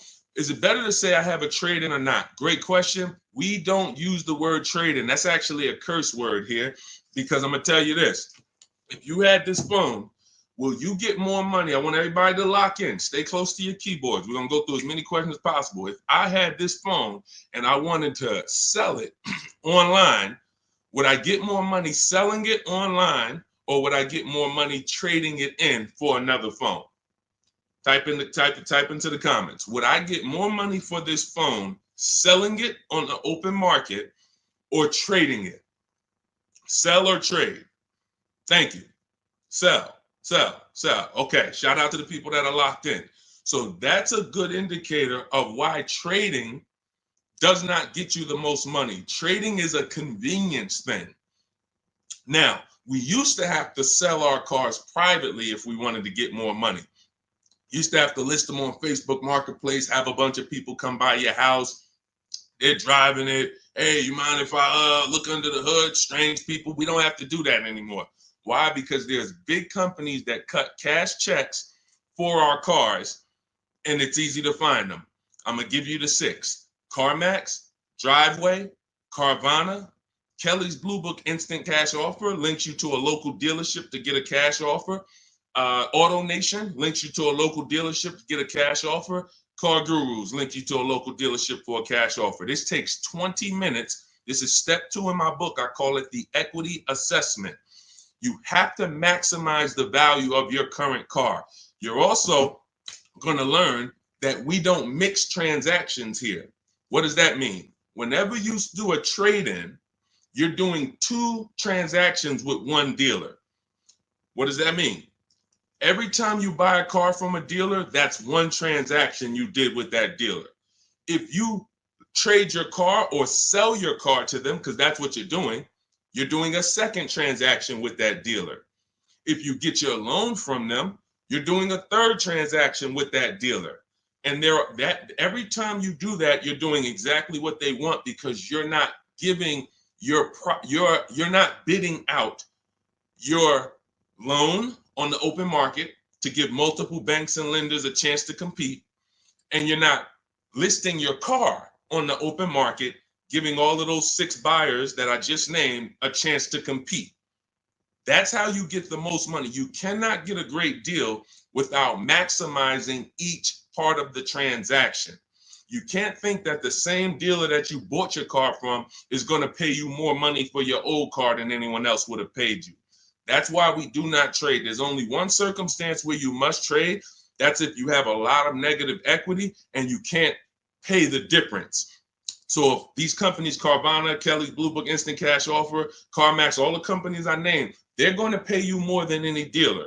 Now, if you have negative equity after you get those offers, then you'll see, all right, the best thing for you to do is to pay the difference. Because if CarMax's offer is 19 and no one else is going to touch that, that's going to be the smallest amount of negative equity that you can have, because you got the highest amount for the car. If you go and trade that in, that dealership might only give you 17, which means whatever negative equity you had over here selling the CarMax, 2,000, 3,000, 5,000, it's going to be more because you're getting less for the car. So but if you can't pay the difference, cover the difference of the negative equity, then do a clean transaction. That's what I recommend. But some people don't have the cash to do that. Then you must trade, which means you go and whatever dealership wins your business, they're going to have to be the ones to trade, because you need them to bring that negative equity over to the new deal. That's why you must stay out of negative equity. You must learn the reasons for negative equity. You must understand what causes negative equity, and then you must stop it. Because some of you, every single transaction you do, you have negative equity. There's a reason for that. You don't understand leasing. That is your problem. That's another question we'll go into, but that is the problem. I've been doing this 14 years, working in car dealerships. I've been educating people like you online since 2021. We got thousands of students, 10,000 books. So we do this. Negative equity is caused by either a short-term emergency where you switch your cars. Hey, I needed a bigger car. I thought I was going to keep this car forever, 8, 9, 10 years. But, my wife just had triplets. We needed a bigger car. We got to switch it. That's fine if you're going to pay off the car and keep it long-term. But if you're just switching cars, hey, I get a loan, 5-6 year loan, switch the car in 2 years, 3 years, roll the negative equity over. You keep doing that. The reason is you don't understand leasing, and you're in a financial structure that is going to penalize you for these short-term trades, and when you should be learning about getting below market leases. And we talk about that a lot on the stream. So great question. We do not trade. All of this is in my new digital book, Cars from Home, 7 Steps to Saving Time, Money, and Avoiding Dealerships. You can get a copy for 75% off as part of our launch offer in my TikTok bio, in my Instagram bio, in the YouTube comment section, or in the Facebook comment section. But it's only for 30 minutes. Once the 30-minute timer goes to zero, it's $97. And it's worth every penny at $97, but $24 is better. So go there, get your book, come back to the show. All right, see you in a sec. Go ahead, Dolan. Next question. $10,000 upsell. And you know what? Listen, this person grab this question, Dolan, for the next question. She said, I bought a vehicle during the pandemic, $10,000 upsell. I want to tell her about Bonita, but that'll be the next question. Let's get to C. Robinson on Instagram. We're in the midst of trying to lease a car. It's exhausting. Well, you're doing it the way they want you to do it. You're in there begging for discounts. You're in there walking into dealers, hoping you can get a good price. And what you don't understand is that 80% of dealers are overpriced. There's nothing you can do about that. Picture 10 dealerships on a block. 10 dealerships, they're all Nissan dealerships on a block. 8 of them are not going below a certain number. Doesn't matter how much you negotiate, yo, I'm not doing any better than this. And when they look at you and say, hey, Mr. Robinson, this is my best price, they're not lying. That's their best price. That's not their competition's best price. Their competition's best price is totally different. And what you have to learn is when you're looking at car dealerships, it's not like the Apple store. The Apple store, I go get an iPhone here, I could be in Southern California, it's going to be the same price. I can go up to Canada, it's going to be the same price in most cases. This is a convenience aspect. They fooled you into thinking, oh, the Nissan dealer you're at, we're just the closest one, but we're all the same. They're not the same. They compete every single day to see who's going to sell more cars. They report their numbers at the end of the month. They're competitors. They sell cars for different prices. So what you have to now do is bring that competition into your car shopping. You cannot do it going from dealer to dealer. If 8 out of 10 dealers are overpriced, then you need to figure out, how do I talk to all these dealers or communicate with them at one time to where I'm going to be able to get numbers from all of these dealers or whoever has a car, and I'm going to pick the winner. That is what we do. That's why our entire mindset and philosophy is called Cars from Home. There's only 3 reasons we're in a car dealership: to test drive, then we leave; to have our car appraised if we're selling it to a used car manager, then we leave; or to pick up our car because they don't deliver. That's the only 3 reasons. We are not there to talk numbers. We're not there to find out what's the specials of the day. We do all of that from home, online. You have the internet at your disposal. You wouldn't walk into a store to buy a $2,000 TV. Nobody would. No one who wants to get a good price on the TV, you'd be at home looking at all the TVs online and then saying, okay, boom, that's the best one. And you can make that decision in minutes because you have the internet at your disposal. It's the same way with cars. We have the online shopping system that allows you to get 5 offers because you must get 5 offers. I just told you 80% of dealers are overpriced. So that means 4 out of 5 dealers are overpriced. When you walk into Nissan and say, hey, there, can I get a quote on a lease? And they give you $799 a month, you leave saying, man, Nissan's expensive. No, Nissan of Bergen County is expensive. Nissan of Bay Ridge is expensive. You need to understand that that is one dealership. And when you grasp that, you won't be going into dealerships to get prices anymore. You'll be sitting at home like we do, getting prices online so that you can see. When you go to my book page, you'll see dozens of people. We share all. I've helped so many people learn this. I'm so fortunate because once I saw that they were able to do this, it just made me say, let me keep sharing their stories. See, anyone knows, okay, Deshone, you've been selling cars 14 years. You've been doing this since 2006. Obviously, you can get great deals. That's why all I do is share what my people who learn from me get, their deals, because they're all that matters. So you want to get 5 offers, Mr. Robinson. It doesn't matter if you're going to call and do it. Talk to sales managers. If I was calling, I would be calling and talk to salesmen. Now, who does not like talking to car dealerships? Type me in the comments. Stay close to your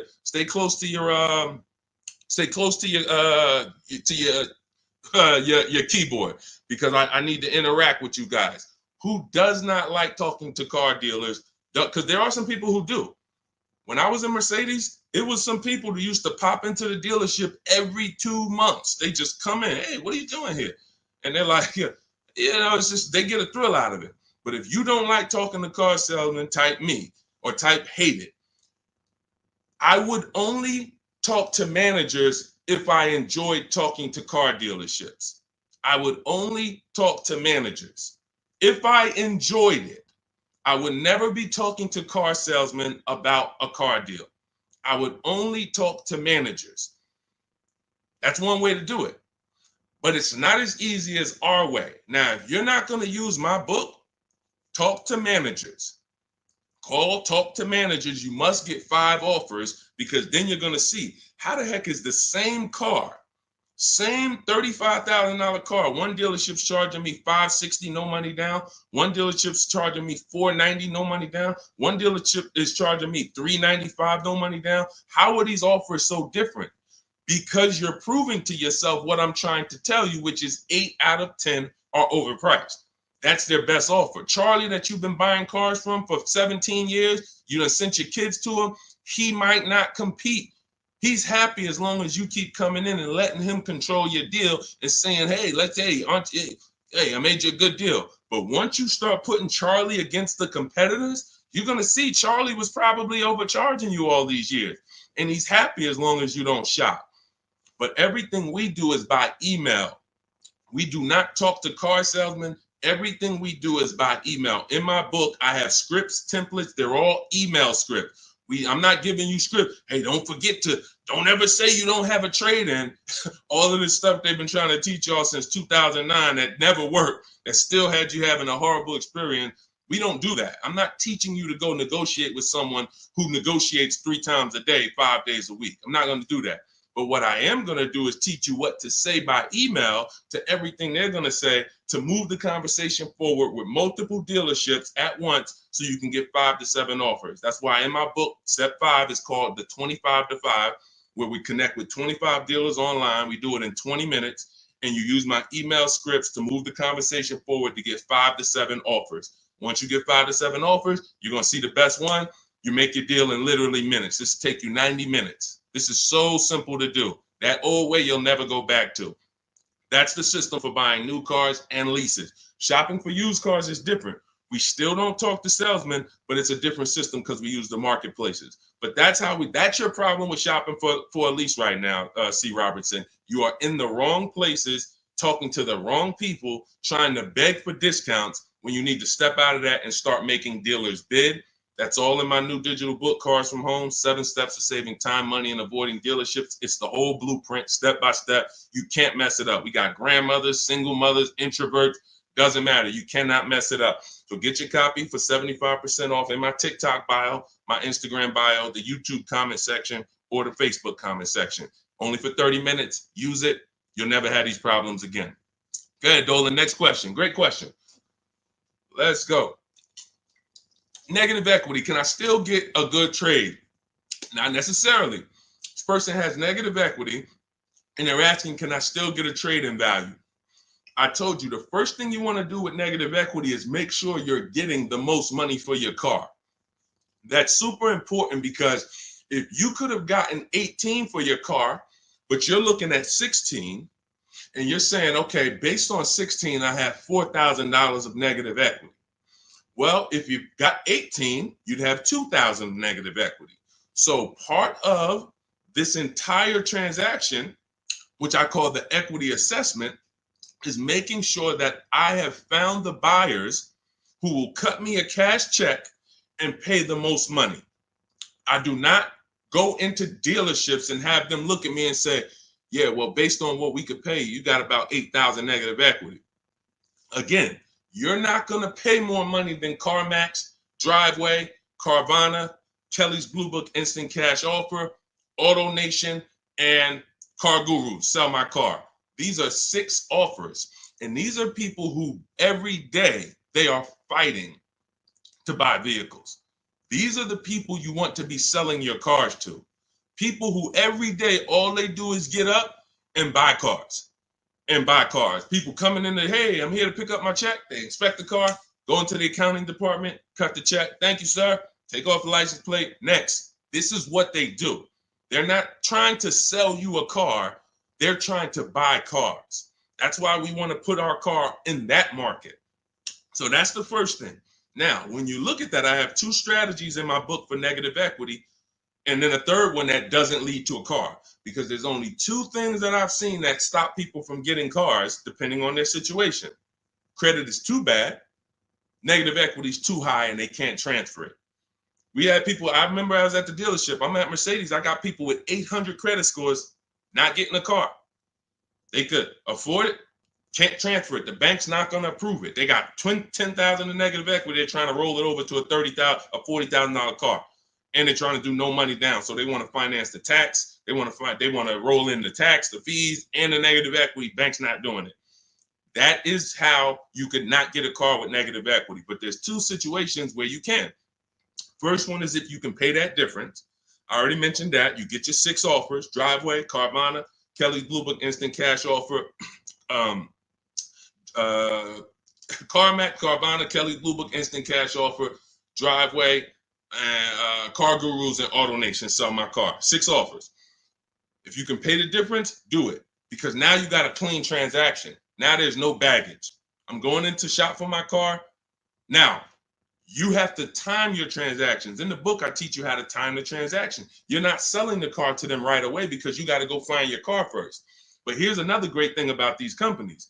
When you find out your car is worth 18, that's my highest bid. Now let me go shop for my new car.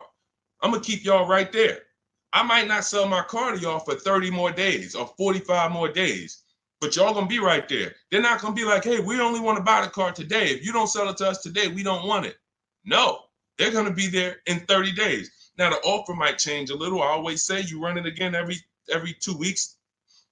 See if it's changed. You know, car values do drop, but usually by a small amount. But the point is, once you know what your highest offer is, now let me start getting bids for my new car or my lease, or let me start looking at the market for my used car to find my below market used car. Once I find that car, once I find the 20% dealership, remember that if you're locked in on that 80% are overpriced and 20% are the best prices, type 20 in the comments. For the people who understand, oh, Deshone, I keep hearing you say 80% are overpriced. So that means I should be focused on finding the 20, right? Yes, type 20 into the chat. So I know you are locked in on understanding this. So now you're looking for this 20% dealer who's going to sell the used cars at the best prices, who's going to give you the best prices on the leases. I'm not seeing enough 20s come in the chat. Come on, y'all, lock in. Don't be distracted. It's too many things. Don't be reading other people's comments. We got some weirdos that come in every day. They talking about stuff that's unrelated because they're trying to distract you. You need to focus so that you can keep the most money in your bank account. Serious financial conversation we having right now. So now you're shopping for your 20% dealer. Now, perfect. I found my below market used car. I found my below market offer on my lease. Now, as soon as I find that, I'm asking the used car manager there that I'm about to make the deal with, can you look at my car? Can you tell me what my car is worth? Now, we do this online because a dealership, no used car manager worth their weight or worth their title can't put a number on a car without seeing it. They do it all day long. Sit there, look at the auction, put numbers on cars, So we can literally say, hey, can I send you all the information about my car? Can you give me an idea of what you could pay for it? Once we send them the year, make, model, send them pictures, they might say, okay, look, I'll give you about 17 for it. I need to see it. They're always going to say, I need to see it 100%. But you're about to go over the finish line with them. So now what they can pay for the car is what they can pay. You can't look at what CarMax was giving. You can't look at what you were getting through AutoNation, the car buy. You can't do that because, again, this is a dealership who's beat all their competition to sell you a car. That means they're selling you the car at the lowest price. The chances of them being able to beat all the competitors who wanted to buy your car is very, very slim. Very slim, almost impossible. But every now and then you will run into a deal like this. And this just happened with Melissa. Where's Melissa? Melissa, she gets her 2025 Honda Pilot. She didn't want to buy anymore because I told her about the 8-year rule. She found out she wasn't keeping her cars 8 years. She should be shopping for leases. She was spending so much money buying these cars, replacing them every 3 to 5 years, and she was losing on resale and depreciation. So once she learned about the 8-year rule, this is step 1 in my book, she said, Deshone, I'm not buying anymore. I'm going to be leasing. So she shops for her below market lease. She ends up getting a cash check. She gets her highest offer from Carvana for her old 2018. It left her with $12,000 of equity. Now, once she made her deal on the Honda, she asked the used car manager to look at the Kia. He matched the Carvana offer and gave her $12,000. That does happen sometimes. Every now and then, you're buying from a dealer and they can look at that used car and say, you know what, that car is valuable to me. And they will be able to match the offer that you got from the online buyers. But it doesn't happen in most cases. So you usually, but you don't want to get rich. You know, if I knew that I was getting 19 over here and they tried to offer me 14, that's when I'm going to be like, hold on, I might have to go and look at my other offer or my next best offer because it sounds like you're a little too low. But this is what you are. When you're at the mercy of trading, this is what you do. You can look at the market value of what you get and you're like, I know you're giving me nowhere near that. That's why I need y'all not to be trading cars. Get out of negative equity, stay out of negative equity, understand the cause for negative equity. You should be leasing cars, not buying them. The reason you have negative equity is because you buy cars, take out 5-6 year loans, 7, God forbid longer than 6. You're not paying them off. You're replacing the cars before the loans are paid. And this is continuing to keep you in a cycle of burying yourself in negative equity when you could be paying hundreds of dollars less, leasing cars, getting the mileage you need because you pick the mileage on a lease, driving new cars, always under warranty, and paying a whole lot less hassle-free if you just understand leasing. So feel free to ask questions about leases, and we'll go into detail about that. But that's the answer to your question. Everything we're teaching is in my new digital book, Cars from Home, 7 Steps to Saving Time, Money, and Avoiding Dealerships. You can Google it. You want to jump off and go Google that book. It's 5-star rated. Thank you to everybody who's reviewed it, rated it on Goodreads. Part of our welcome offer, you get your copy for 75% off. You won't pay the normal $97 price. It'll be in your inbox in 5 minutes. You'll have everything I teach for below market deals on leases, purchases, new cars, used car, high mileage drivers, understanding leasing, everything in minutes. In my TikTok bio for 30 minutes, Instagram bio, the YouTube comment section, or the Facebook comment section. Get there before 30 minutes is up, because after that, the price goes back up to $97. That's our welcome offer. Go ahead, Dolan. Next question. Shout out to the sharers and shout out to the people running the likes up on TikTok. Y'all know it's a couple people on here that know. I can see the likes just going up. Y'all keep tapping the screen and y'all see those likes run up. We appreciate you. I can't share this. We can't get this message out without you. The people who take the time to share. I see you. Hello from Jennifer. She said just shared the live. Everyone who shares these broadcasts, who tags their friends, we appreciate you. Y'all are the real ones. All right, let's go. Steve Chase. The 5.3, 6.0, 6.2 GM motors with variable valve timing are throwing lifters like crazy. Beware. Okay, well, listen, that's what we would check in our reliability and our longevity checks. See, so he's talking about the engines on these vehicles and the variable valve timing engines. Listen, there are cars that are new cars that have serious problems, especially when you consider what happened in 2020 to 2023, when we had a limited inventory supply, but we had people trying to build cars to get them out to satisfy demand. So you had a lot of cars being built on the fly. But here's the thing. Step 4 of my process, which is shopping, not buying, we're doing a longevity check, a reliability check, and an initial quality check. Any vehicle you're doing, if you're leasing or buying a new car, you need to understand these 3 terms. Initial quality is, what is the data saying about the car the first 3 months? What are the owners saying? Is the technology clunky? Is it hard to use? That's initial quality. First 90 days that the vehicle has been in existence, what is the data saying? Reliability is the first 3 months. What are owners saying the first 3 months about this vehicle? What is the data showing? Not your neighbor. Your neighbor is not the data. Hey, I love this car, Steve. Okay, there's 10,000, 50,000 other people that have this car, and maybe 10% of them don't love this car because there's an issue going. You might have got a good one, they didn't. We need to know what the data says. So reliability is the first 3 years. Longevity is the long term. What are the reports saying about the engines, the transmissions? So how do we check this? It takes us 5 to 8 minutes. You type in the year, the specific year, make, and model of the vehicle you're looking at. You do not type in Kia Sorento reliability. No. 2019 might have been trash, but they saw the data and they fixed it in 2020 is great. You must type in the specific year. So you're going to type in 2020 Kia Sorento initial quality, and you're going to just skim the first articles on Google and see what is it saying. Okay, this initial quality, owners report these issues, electric issues. Just skim the first page, look at the major third-party websites. Do not look at any websites that were made by a dealership or the brand that makes the car. Don't look at KiaNews.com. No, you want to look at the third-party sites to see what they're saying about this vehicle. Now, you move to, once it passes that check, You move to the reliability. 2020 Kia Sorento, reliability. Skim the articles. What is it saying? See any red? This vehicle, owners report less than average reliability on this vehicle. That's a problem. So once it passes that check, we move to the last one. And you don't have to do this if you're leasing. You're only doing this last one if you're buying.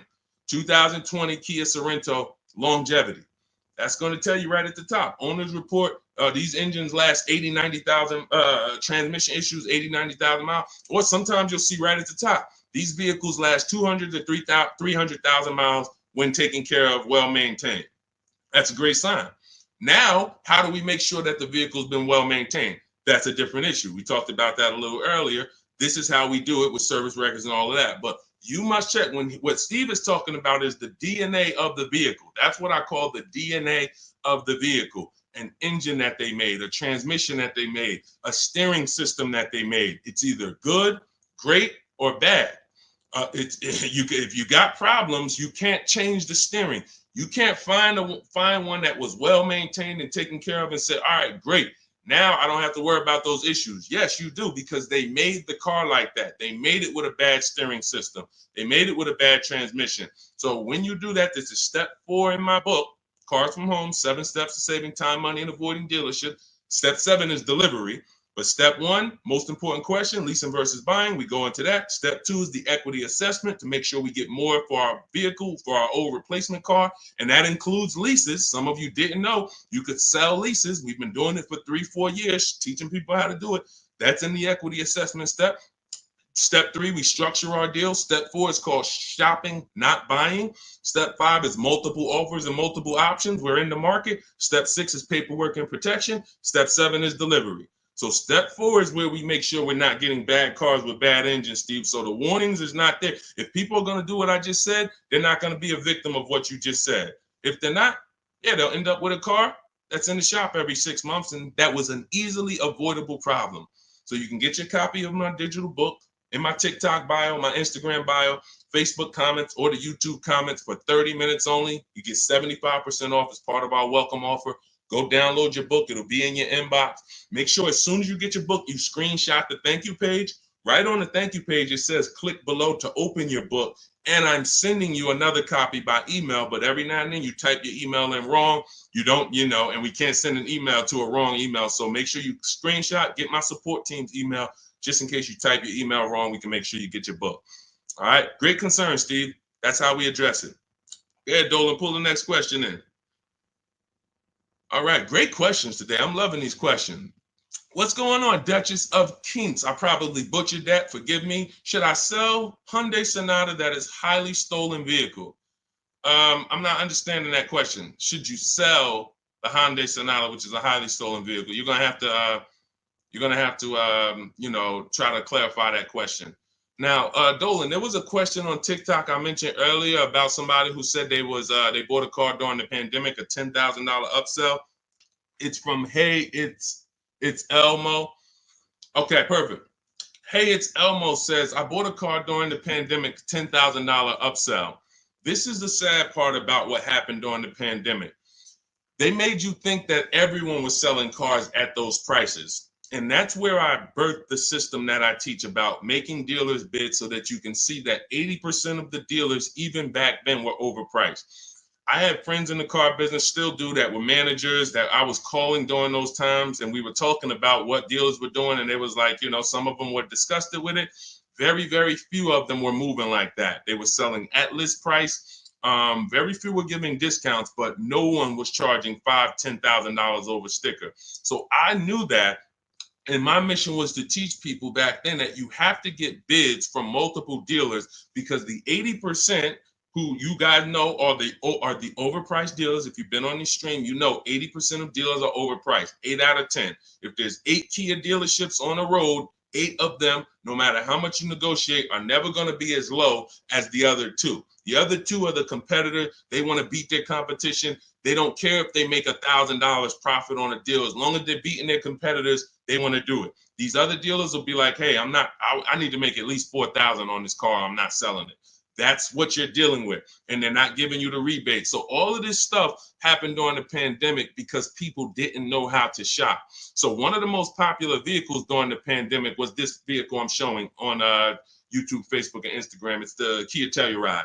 And Benita, you can look at the year. This was 2022. We were still seeing people pay $5,000 and $10,000 over sticker for these Kia Tellurides. Benita comes in, she gets bids, and she ends up with a lease at $600 a month, $600 down. She gave them $600. She drove off. There were people, and if anybody is willing to say me and tell your story about the Kia Telluride, there are people that were paying $800, $900 a month for this exact same vehicle. They were leasing them and buying them for $5,000 and $10,000 over sticker. She ends up, I don't know if she got a discount, but she probably did because you couldn't get to a $600 payment on a Kia Telluride back then without a discount. So what does that tell you? It's always going to be deals. It depends on how you shop. Somebody came to me in the gym. First thing he said to me was, man, when is the car market going to get better? We have been getting deals since 2019. There's never been a point in time in my life where I couldn't get a below market deal. So what you got to understand about the car market is it's three prices, always three prices for every car. Every time you buy a car, you need to lock in. There's three prices that could be paid. Market value, that's what most people are paying. Above market value, that's what some people are paying because they have no idea how to shop. They're easily manipulated. Dealers know how to make them pay more and have them think they won. Happens all the time. And then below market value. Below market value is reserved for the savvy people with strategies. You don't get a below market price by accident. You don't get a below market price by negotiating. Because if you're negotiating with an 80% dealer and you think, oh man, I talked him down to the bottom, he wouldn't even do no less than what he was going to let me walk out. That does not mean that was the lowest price in the market. The way you get the lowest price in the market is through bidding. It's through getting 5 offers from 5 separate dealers to get your prices. Look at somebody like Teddy. Teddy gets a BMW because people say, well, does this work for exotic cars or luxury cars? This works for every car because the bidding system works for everything. Amazon, that's how we buy everything in life. If you really think about it, bidding is how we buy everything in life except cars. Think about that. Everything in life we do, when we're buying cars, when we're buying TVs, when we're buying, just anything. Most of the websites we're on, it's teaching us a bidding system. We're looking at so many options, so many offers, and then we choose the best one. When it comes to this, Teddy's highest offer on his $73,000 BMW, you can see the price here. His highest offer was $1,123 a month. He ends up getting it for $856 a month. $856 to $1,123. 80% of dealers, look, his local dealer, read the comment in the middle. My local dealer, the one that's closest, the one he's probably been, every time he wanted to see the car, he walked in, see them. Oh, hey, Teddy, when you're ready, man, we're going to take care of you. His local dealer comes back at $937. So he's sitting at home. And look, he said, thank you, Deshone, for the wisdom and advice. This program works. I even got them they covered his last 2 lease payments. He had to drive an hour and a half to pick it up. That's when you know you did it right. When you got to drive an hour and a half to save $5,000, that's when you know you did it right. Because a lot of times those dealers who are far from you, when they see a zip code come in on their website, man, this person is nowhere near us. They look at it as an opportunity to take a deal from their competition. And they love doing that. They love being able to say, all right, I would rather have our license plate frame in their city so that they know we got that deal. But the ones closest to you, sometimes they feel like they own you. Come on, Mo, you know, how many cars have I sold you? Remember, your father used to buy cars from me. They don't want you to shop. So when you understand that you are going to overpay by not shopping, it's a guarantee because that is how the car business makes their billions. I always say that's how the banks make their billion. We didn't get into the banks yet. We didn't get into making banks bid. The banks make their billions the same way. They don't want you shopping other banks. They want you locked in. Here, get a pre-approval. Lock you in. You got 30 days to find a car. Then you got to come back and get another pre-approval. Everyone wants to lock you in. They don't want you using the internet to get better deals, sitting at home, making all these banks bid, all these companies bid. And that's the reason why you can pay $10,000 upsell and think that was the best deal you could have gotten. I remember when the Bronco came out, the new Bronco came out right about that time, and everyone wanted the Bronco. There was $10,000 over sticker and more. G-Wagon, same thing, $25,000, $50,000 over sticker. If you knew how to shop, you could find a dealer that wasn't paying, that wasn't charging that. Which means if you found a dealer, if you were about to sign a deal for $15,000 over sticker, $15,000, because you're thinking, oh, they're telling me this is it. It's no cars out here. And then you find a way through strategy, through shopping, and you find a deal at sticker, you just saved you just avoided a $15,000 mistake. Because if it was the only way, then it's not a mistake. If everyone paid those prices, it wasn't a mistake. This was just what everyone was paying. I needed a car, I had to pay it. But when you find a car that didn't have the markup and you get it, you understand. So let this be a lesson. I'm the bad news first person. I can't change that. Some of you, you know that. You've been on with me long enough, you've been following me, or you've been on the stream. I always admit that. I'm the bad news first person. Most times you come into my stream, it's not going to be good news. You're going to hear about mistakes you make. I used to do a class where I just broke down 23 mistakes I see most people making that's costing them thousands. But I don't leave you there. I give you the new way. If I left you there, then it would be like, dang, this is terrible. No, I gotta tell you the mistakes and how much it's cost you not knowing how to shop, how much dealers have made on you to get you to say, oh, let me do something different so that they don't keep making this money on me that I didn't have to give them. So all of this, the bidding strategies, everything I teach is in my new digital book, Cars from Home, 7 Steps to Saving Time, Money, and Avoiding Dealerships. It's 5-star rated. You can Google it. You'll never have to worry about upsell. I don't have one person that I know that have reported a deal to me. And, I can share these people all day long. You guys know all I do is share people. Eddie, Kimberly, Charles, Sean, huge discount, $20,000 discount. Kimberly, $20,000 discount on her Maserati. Charles, ridiculous deal on her Palisade. Pierre, on his pre-owned Mazda, he gets 20% off the original MSRP on his pre-owned. It was only 1 year old at the time. Zafrina gets a 0.88% lease, $579, $66,000 vehicle. Tiffany, use my book, $44,000 Mazda, ends up getting $6,500 discount from home. All of these people are making these deals from home. Teddy, we already talked about. Look, Jared, use the scripts. Lowest offer $565 a month to $520 a month. 2024 Volkswagen, no money down. No one who has learned from me has ever paid over sticker. We don't really even accept sticker price. We find the dealers who want to beat their competition, and in most cases, dealers are going to, let me show you the biggest discount I've ever seen. I've never even gotten, and now this is a specific car. Every car is different. The bottom market value of every car is different.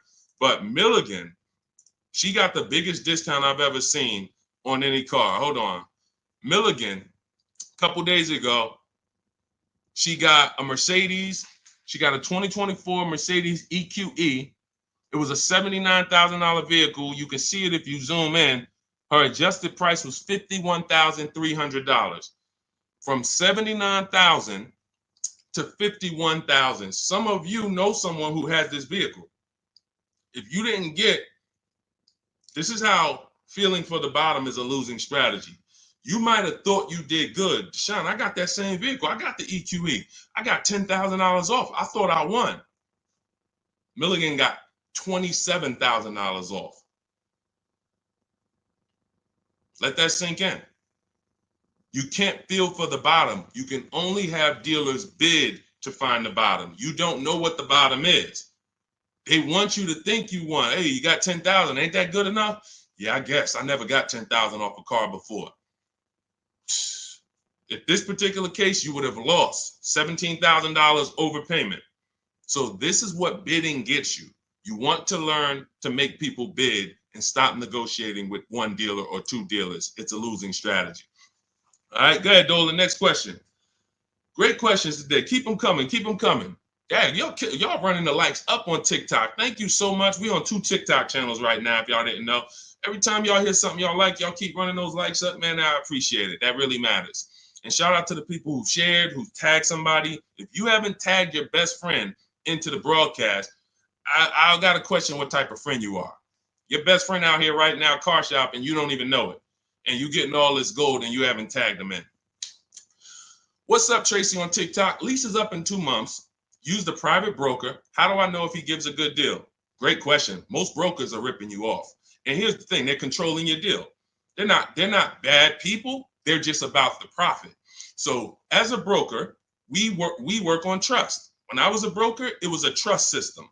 So I care about you more than the dealer. Let me represent your interests. Here's the problem. If you don't have a broker who's sincerely shopping the market for you, then you're losing. We always separate our transactions. I call them the 3 pillars of great car deals. Who you buy your car from, that's one pillar. You need to get a great deal there. You need to get the best deal, who you buy your car from, 80% to 20%. Who I sell my car to, that's another transaction. And that includes an old lease. We haven't talked about selling leases yet. No one's asked. But we sell leases. If there's equity, we sell them. So if you give that broker your old lease and you didn't do an equity assessment, now they have control of that. And then lastly, if you're not leasing, you're getting a loan, who you get your loan from. That's the 3rd transaction. So there's money in each of these transactions. There might be $7,000 with rebates and discounts in the car you're buying. Could be more. You saw Milligan's deal. She got $27,000 off. It was huge rebates that no one knew about. Then you have money in your old car. You might have a couple thousand equity in your lease or equity in your old car. Now you're giving them control of that. And now the car that you're, if you're getting a loan, the interest rate, you're giving them control of that. If you could have got 5.9, but they're giving you 7.9, then there's markups in your interest rate. There could be $2,000, $3,000 in markups there. So you're giving them control of all of this money. So how do we sincerely know if a broker has gotten us a great deal or not? They're giving us a market report. See, in Cars from Home, in my book, you're going to learn to do a market report. Very simple. 25 dealers in my book, step 5, we reach out to 25 dealers online. Takes us 20 minutes for a new car or a lease. I call it the 25 to 5 because we're connecting with 25 dealers online using my email script, and we're going to get 5 offers minimum. 25 to 5. So at the end of making our deal, everyone who I just showed you has a market report. They know what this dealer said, what this dealer said, what this dealer said, what this dealer said. This dealer didn't have a car. This dealer didn't have a car. This dealer had a car, it was the wrong color. This dealer, then they have these offers so that they know they didn't leave any money on the table. And they do this in 90 minutes. So literally connecting with 20 dealers takes 20 minutes.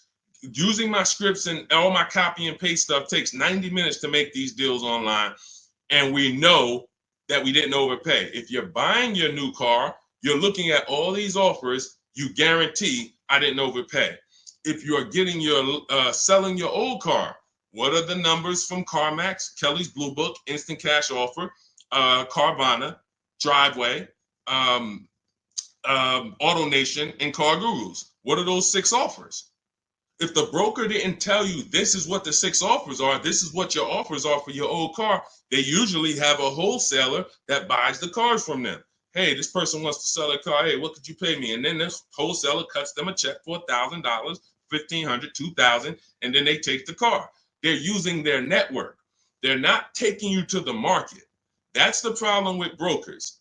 When I was brokering, I had a network, but it was always trying to expand. But here's the thing, every dealer doesn't work with brokers. Every dealer won't pay a broker. So you might think, well, I paid them $500 or $1,000. They want to also get paid from the dealer. The dealer cuts it. That's why most brokers make deals with the same dealers, because those are the dealers who do business with brokers. They'll cut them $1,000 check, $2,000 check. If you bring them a heavy customer who gets a G-Wagon, they'll cut them a $4,000 check. If that's not in their network, they're not going to shop you to those people. So you're giving control of people, you're giving control of thousands of dollars of your money to someone who's going to control it on a process that you could do in 90 minutes once you learn my strategies. It's no point in you could be a broker. Anybody who uses my strategies could literally go to people in their town and say, hey, man, I'm a master at this. Pay me $500, I'll shop for you. This is how I would broker.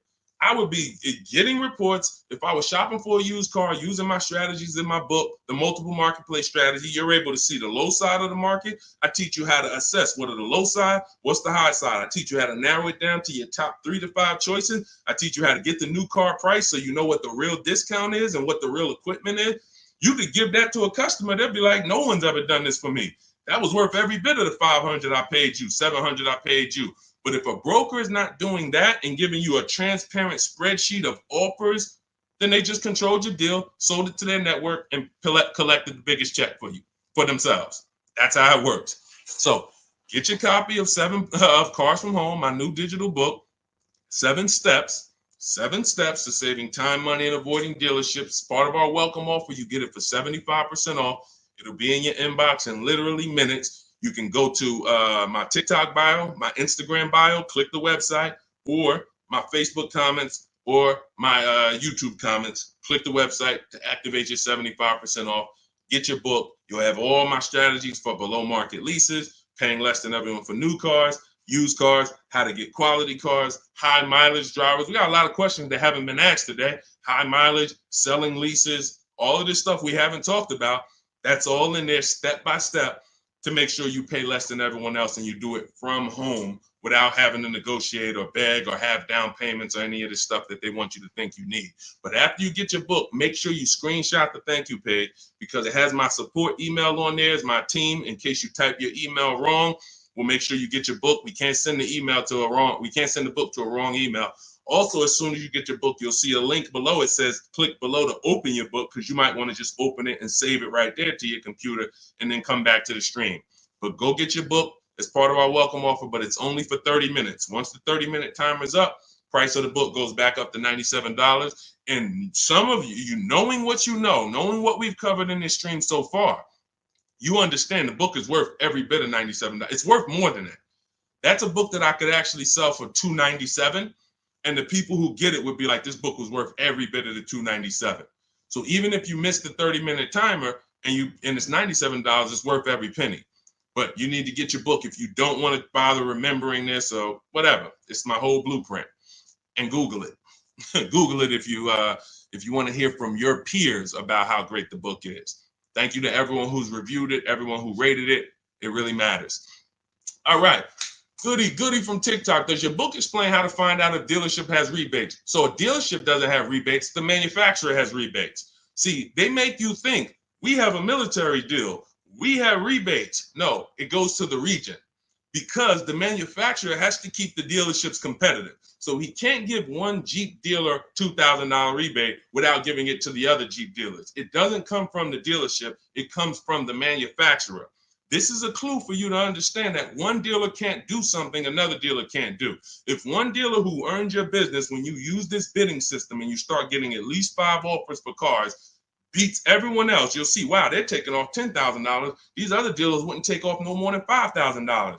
What, did they have better programs? No, they didn't. They just were comfortable selling and competing against their competitors to beat them, and they gave you all the rebates and everything they had to make a deal with you. These other dealers wanted to make $5,000 on you, $7,000 on you. They weren't going to go below that. So when they said, hey, Goody, that's our best offer, they weren't lying. That's their best offer, but it wasn't their competitor's best offer. So the only way you are going to get the rebates is for you to understand you cannot ask for them and get the truth and know the truth. You have to get bids to reveal the truth. You could have a $5,000 rebate on a vehicle. Dealer might come to you as you walk in because you're negotiating and that's what they like. And then you say, hey, give me your best price. And they say, okay, well, I'll give you this. And by the way, we got a $2,000 rebate I threw in there for you. Oh, that's great. Now you think you're doing good. They just told me about a $2,000 rebate I didn't even know they had. You go to another dealer, they tell you it's a $3,000 rebate. But once you get bids and you're looking at 5 to 7 offers, you see, wow, it's actually a $5,000 rebate. You have to reveal that.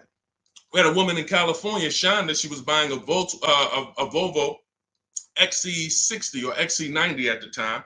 She's using our strategies. She's in Northern California. She got a Costco program rebate on our scripts in my book. I teach you how to put any affiliations you have. There's certain things you must have when you contact a dealer for a new car quote or a lease quote. They need to know your zip code, what you do for a living, what vehicles in your household. Many of you can't get quotes because you're just not giving the dealer what they need to actually give you a quote. So that's why I have the templates in there that you just fill in, send it to them. So on her deals, she sees that there's a rebate for Costco members. There's also some other rebates, but she found out that the best price she was getting was in Southern California. It was 3,000 or 4,000 less than all the dealers in Northern California. So I said, well, what are you going to do? She said, I just booked a plane ticket. It was $79. I said, that's exactly what I would have did. I'm flying to Southern California to save almost $4,000. Cost me $100 for a plane ticket, and I'll drive back up to Northern California in my new vehicle. See, you must reveal the rebates.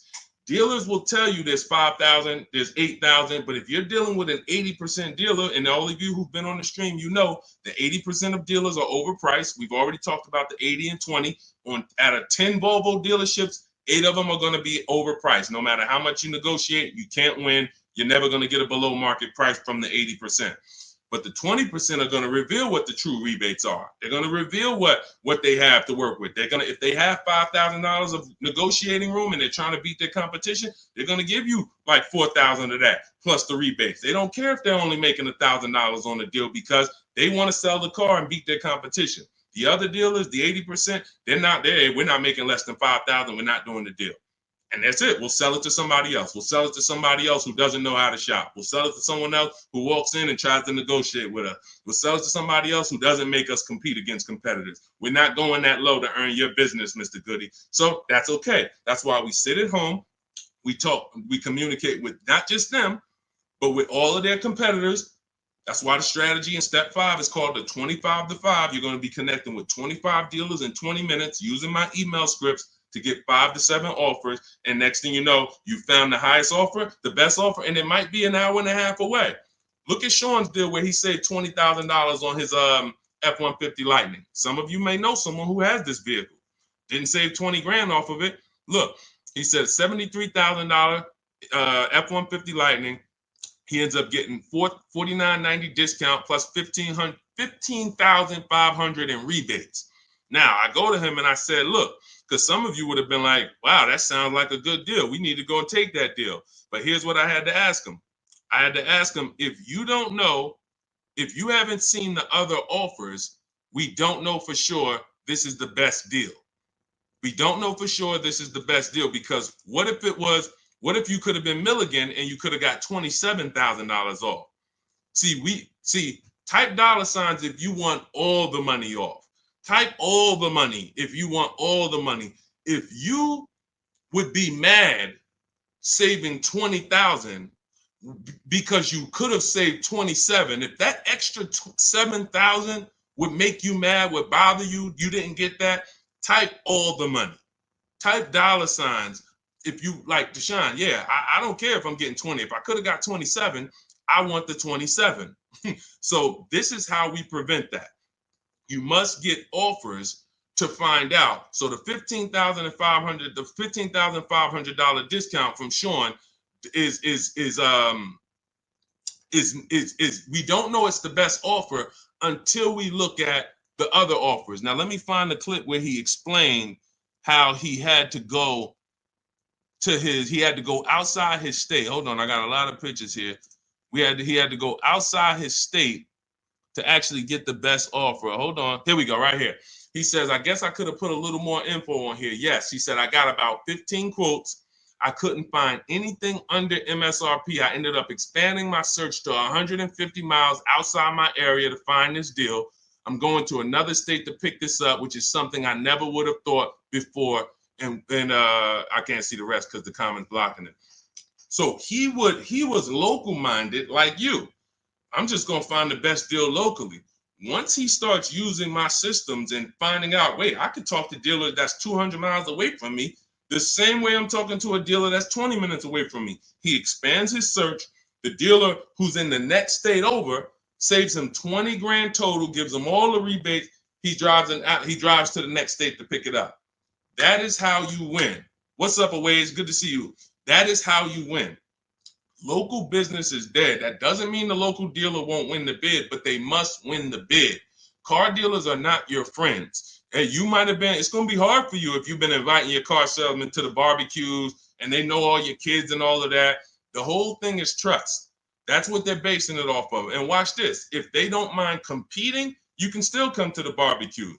But I need to make you compete with your competitors, because I need to know if the price you're giving me is truly the best price. And if I've been your customer for 10, 15 years and you sold cars to my family, then every time you see we need a car and you see I'm putting you up against your competitors, you should be like, well, that's Mr. Goody right there. You go out, talk to your general manager, go to him and say, hey, look, I know we don't normally sell a car below this, but this guy, he's shopping different now. He used to just walk in and let us negotiate with him, and we make five grand on him, 4 grand, 3 grand, 8 grand. And now he's making us shop. I don't really want to lose this guy's business because they buy a lot of cars. Can we do something to beat all our competitors? Talk to your general manager and get it done. I go to his barbecues, he's invited me over. I know his kids. But if they get mad at you because they're like, wait, come on, what do you mean you put me through all of this now? Then you understand. You've been making money on me for years, and now you're pissed off because I'm making you compete. That's good. We needed to know that. Thanks a lot, Charlie. Hey, hope you enjoyed the barbecues. You won't be back. All of this is in my digital book, my new book called Cars from Home, 7 Steps to Saving Time, Money, and Avoiding Dealerships. You can get it for 75% off as part of our welcome offer. In my TikTok bio, click the picture of me. My Instagram bio, click the picture of me. You'll see a website there, and then click the button that says 75% off my new book as part of our welcome offer. I have one in the YouTube comments or the Facebook comments, no matter where you're at. Get your book, but it's only for 30 minutes. After that, price goes back up to $97. So $97 is worth it. $24 is even better, and it'll be in your inbox in 5 minutes. You'll have all my strategies for below market leases, below market purchases, below market used cars, leasing versus buying, bank bidding war, making banks and credit unions bid without hurting your credit. Everything will be there for you for $24 if you get there before the 30 minutes is up. Go ahead, Dolan. Great show. I'm loving the questions today. If you're getting value out of what we're doing so far, I want you to type value in the comment section. If you are getting value out of what we're doing, shout out to the people that's locked in. Shout out to the people that are locked in. I want you to type value, value, value, value, value, value, value, value, value. I see. This is all we do. I told you from the moment we started the stream, we don't play around here. We don't hold back. All we do is, all I want you doing is emailing me and writing me with your car deals. I want to be pulling your deals into the stream, just like I'm showing Rosalie, just like I'm showing Jen, just like I'm showing Ansley, just like I'm showing Vincent, just like I'm showing, look, Tasha. I want to be pulling your deals into the stream. And that's all I care about. Everyone knows I can get below market deals. There's nobody on this stream that would be like, hey, Deshone, man, you've been in the car business since 2006. Absolutely. But your deals is what proved the system worked. Once I saw people doing this in 2021, it proved to me that the system works. Now let's just have more people use the system. All right, let's go. We don't talk, T. I don't talk. There's no way. In fact, you said, how can we talk? Hit the Shop with Deshone button. In my bio is a button that says Shop with Deshone. If you qualify for us to do this together, then we can talk. But unfortunately, we got blessed, thank God. We got 2.3 million followers.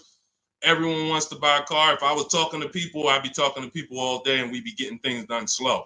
Like we're about hundreds of people working together. Like I'm not about 20 people. Like it's 60 million people that buy cars. So what we hold ourselves accountable is, are we helping hundreds of people every month get below market car deals? Are we getting information out there that's going to help hundreds of people do it? So if you want to know about us working together and joining my group and working with me personally, hit the Shop with Deshone button and see if you qualify. All right, that's in my bio. That's in the comment section. You can go to shopwithdeshone.com. See if we qualify to work together, but that's the only people that I talk to. All right. Returning my lease and financing a 2025 RAV4. Will I get some money for the return of my vehicle? You need to do an equity assessment. So if you first thing you do is you're going to go to Kelly's Blue Book Instant Cash Offer. You're going to go to Auto Nation. You're going to go to Driveway. You're going to go to Car Guru, Sell My Car. You're going to go to CarMax. You're going to go to Carvana, and you're going to put all the information about your vehicle into those websites. And when they get to the part where they say is the vehicle owned, leased, or financed, you want to type owned. You just want to know what the raw value is without them knowing it's a lease or purchase. None of that. Just want to know what the value is. You're going to call your bank. You're not going to do this process takes 20 minutes, and we've had people make $3,000, $5,000, $10,000 doing the equity assessment.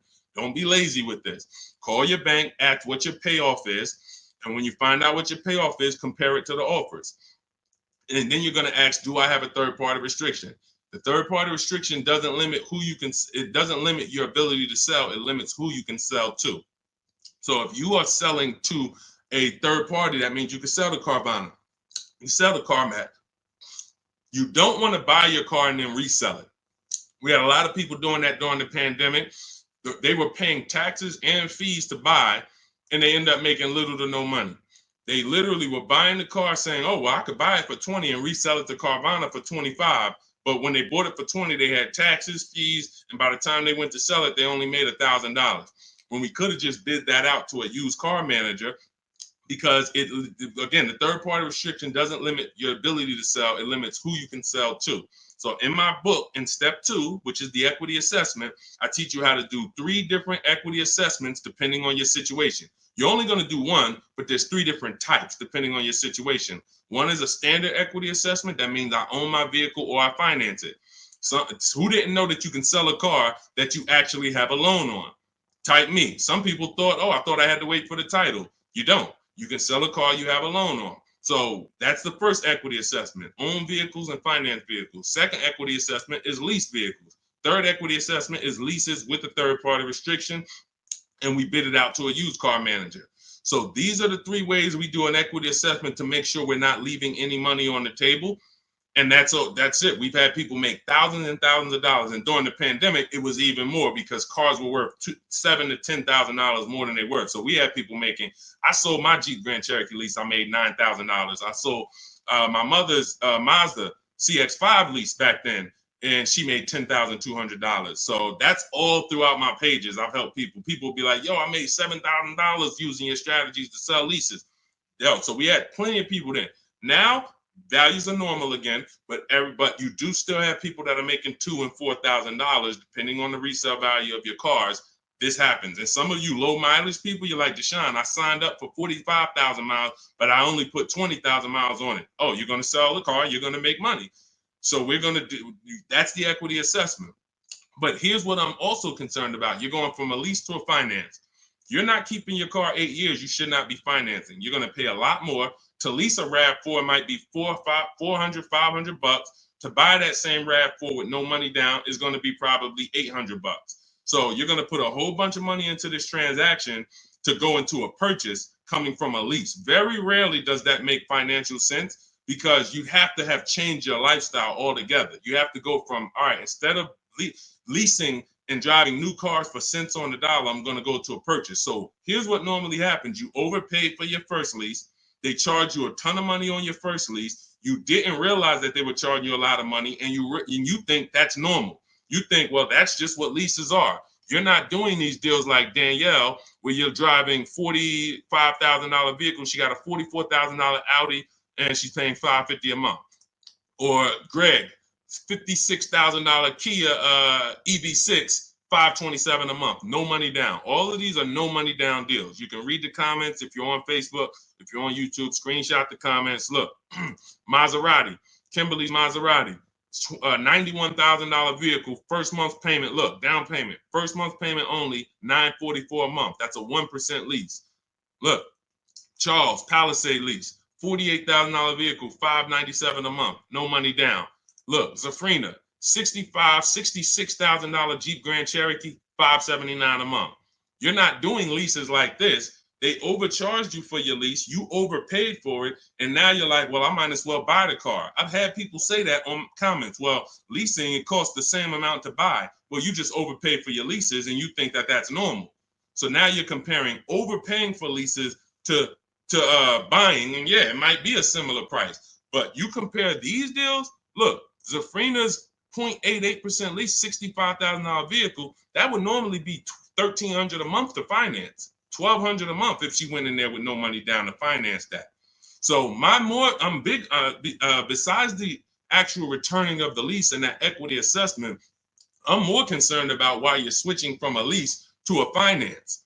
And it's usually because you overpaid for your lease and now they talked you into just buying a car because you didn't see any value in overpaying, because there's something I call the 1.5% rule that I created, which shows you when you've overpaid for a lease. You take the MSRP of the car and you just multiply it by 0.015. Your payment cannot be any more than that with no money down at 12,000 miles per year. So if I took my car, if I'm looking at a $50,000 car, the max I do multiply by 0.015. The highest my payment should be with no money down is $750. With no money, and that's the highest. That doesn't mean that's a great deal. I just showed you 1% leases, 1.2% leases, 0.88% leases, but this is where it caps out at. This is where it doesn't make sense to lease the vehicle anymore. You're paying too much money for a vehicle you're giving back. If I multiplied that by 36, I'm paying $27,000 over 3 years for a $50,000 vehicle. There's no value in leasing that vehicle more than that. There's no value. I'd be better off buying it, but we don't do that. We just go pick another vehicle because that vehicle usually has a bad lease program. If you're shopping, if you just went into one dealer and you're dealing with an 80% dealer, then no, you probably just dealt with an 80% dealer. They overcharged you, made $8,000, $9,000, $10,000 on you, and left you out. And you were just like, well, I guess this is it. No, they made a ton of money on you, but that's why you need to learn how to get below market leases. You'll never hear me say you should be leasing cars if you're not keeping your cars 8 years. You'll hear me say, if you're not keeping your cars 8 years, you should be shopping for a below market lease. A below market lease. 1%, 1.2%, no more than 1.5%, getting bids so that you can get all the discounts and all the rebates, and so that you don't end up in an overpriced lease. Below market is all that matters. All of these deals I just showed y'all, if you type them into Google and you saw what the advertisement is for those same cars that we just went over in the last 3 minutes, you would be like, those deals, none of those deals, Danielle, Kimberly, or Maserati, none of them are even nowhere close to what they're advertising those cars for. That's how you know they're below market leases. All right. All of this is in my new digital book, Cars from Home. You get your copy for 75% off. That means you'll get it for $24 if you get there before the 30-minute timer is up. It's part of our welcome offer. It's called Cars from Home, 7 Steps to Saving Time, Money, and Avoiding Dealerships. It's a digital book. It'll be in your inbox in 3 minutes. You can get it in my TikTok bio, in my Instagram bio, in the Facebook comments, or in the YouTube comments for the next 30 minutes. Make sure as soon as you get your book, you screenshot the thank you page. And on that thank you page is the link to open the book. So you can literally open it, start using all of these strategies for the rest of your life. And every time something changes in the market, I update the book. Vroom used to be in the book. Some of you know Vroom went out of business. I went right into the master file, took Vroom out, updated it. If I update a script, I go right into the scripts, update the master file. You open the book. Every time you open that link, it's a new copy of the book. So that's the things I couldn't do with a physical book. Things change. We use online systems. New websites come into the business. Websites go out of business. We need to make sure it's flexible. Every time something happens, we update it. Boom, and you got the latest and greatest strategies. Beautiful. Grab your book, 75% off before the 30-minute timer hits 0. All right, y'all. Listen, we did a lot. I have bad credit strategies in there, Lady Forever. Or no, in your case, you have fair credit. So I like to see you get your credit up to like 660, 670. Same thing with a house. If you got 625, you qualify for some programs. But if you get yourself to a 660, 670, you qualify for better programs. So I like to say with cars, get yourself out of that manipulation zone. That manipulation zone is really the mid-6s. Most people could qualify for tier 1 on a lot of vehicles with a 670 score, 660. And it also depends on your profile. In my book, I teach you about profile. It's more important than score. You know, profile is part one. Your score is part of it, but also part of it is your income. Also part of it is comparable credit. Do you have any car loans that you've paid on time? If you've paid your car loan on time for the last 2 years, It's much easier to get approved for the next car, because a lot of banks will look at you and see, all right, I see you had some trouble with the credit card, but you've never missed a car payment. Those people, that weighs, that matters. So I talk about this in my book. But if you can get yourself up to a 660 score, 670, that puts you in a position to really qualify for a lot of major leases and tier one programs. So, all right, y'all, listen, this has been great. This has been great. We had a lot of great questions today. We'll be back for another stream. All of you who have the book, I want you to send me your deals. When you make your deals, email them to me so that I can bring them into the show. I got a lot more people, a lot of emails. I don't always get a chance to go through my emails because I get a lot of them, but I got to go through a lot of my emails because I have people who are sending me their deals and I haven't had a chance to bring them into the show. But yes, good morning. I got the book already. I'm confused about how to calculate a deal on a used car. Just when you narrow it down to your top choices, get the new price, use the true value calculator, put the new car price in with the asking price, and it'll tell you what the true value discount is. We buy based on the true value discount. We didn't get a chance to talk about that in the stream today. Again, there's so much in the book. We could be here for 2.5 hours talking about different things, because me talking to you about leasing is different than what I'm talking to a person who's buying a used car about. That's different than a person who's buying a used car cash or buying a new car cash. That's different than a person who's going to be using the bank bidding war and putting banks against each other. That's different than a person who's going to be coming from a lease, selling their lease. That's different than a person who's going to be selling their lease with a third-party restriction. That's why in my book, you're not reading everyone's strategies. You're only reading what matters to you. I have links where it warps you to the next section that is applicable for you. If you're not leasing, you're not reading anything about leasing. You're on a purchase path and you get to the end of the section and it says, okay, if you're purchasing, then based on this, click this link. If you're doing this, if you have good credit score, click this link, it warps you here. If you have bad credit score, click this, it warps you here. So it's all about making sure you're on a path that is applicable to you, not following a bunch of advice that is for someone else or even a deal you might make later. You'll use the used car strategies, but that's later. Right now, I'm on the lease path. I don't need to read about used cars. This is how you stay focused and get to your goal really quick. But that's how we do. Just follow it again. You got to realize this is a new system for you. You're not used to having a process. So if you need to just go through the steps again, let me make sure. He said, do this first. Let me make sure I did that. Said, go to the websites, open up accounts. Okay. If you didn't go to the marketplaces and open up accounts, you skipped the process. You can't just open the websites and then don't set up your accounts, because now every time you come back to the marketplaces to shop for your used cars, you don't have any alerts. You don't have any new inventory alerts. You're not getting alerts of the new inventory. He says, set up a shopping email so I don't mix it with my personal email. If you go and you're getting offers in your personal email and you're like, Deshone, it's hard for me to get to these offers. Yeah, that's because you got your work email, you got your internet stuff, you got your sites that you've been visiting, you got your newsletters you're a part of, and now you're trying to communicate with 25 dealers in that same email thread. It's never going to work. That's why I set up a shopping email.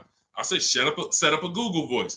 We don't just have dealers calling our phone, so we don't have to talk to dealers. We don't have to, yo, Deshone, how can I stop these dealers from blowing up my phone? You skipped the step. You didn't set up the shopping phone number for free that I told you to set up. Put on do not disturb so no one can even talk to you. These are all steps that you need to review. But here's the beautiful thing. Once you get this, it's the muscle memory. See, I could do this in 90 minutes, 60 minutes sometimes, because I've done this hundreds of times for other people, myself, and I wrote the blueprint. Once you get to the point where you're like, wait, I'm going to trust this process and stop trying to come with my own ideas. If he says do this, I'm doing it. He says go to this website, type this in, I'm typing it in. Then I go to the next step. So typically the people who do the best, the quickest, it's very easy for you to follow directions. But some people, that's not your learning style. It's harder. But you'll eventually trust the process. It's going to take you longer. But it's not the process, it's you. If you came to McDonald's and they told you, hey, all right, flip the burgers. When you hear the buzzer go off, flip the burgers. As soon as you hear it, you sprinkle a little seasoning on them. You do 2 drops of seasoning. Shake. And then you hear the buzzer go off on the fries. That's when you pick it up and then you dump them in. and then you sprinkle five salt. Shit. See, it's a system. They're not giving you an option. My system is the same way. It's very rigid. There is no add your own stuff to it. Deshone, I was on the websites. I was looking at some of the lease offers. Man, they look bad. Where in the book did I tell you to go to websites? Oh, no, you didn't. Why'd you do it then? You're mixing your own stuff. So again, the people who have an easy time following direction, military people usually, a lot of military people come in and they get right to it.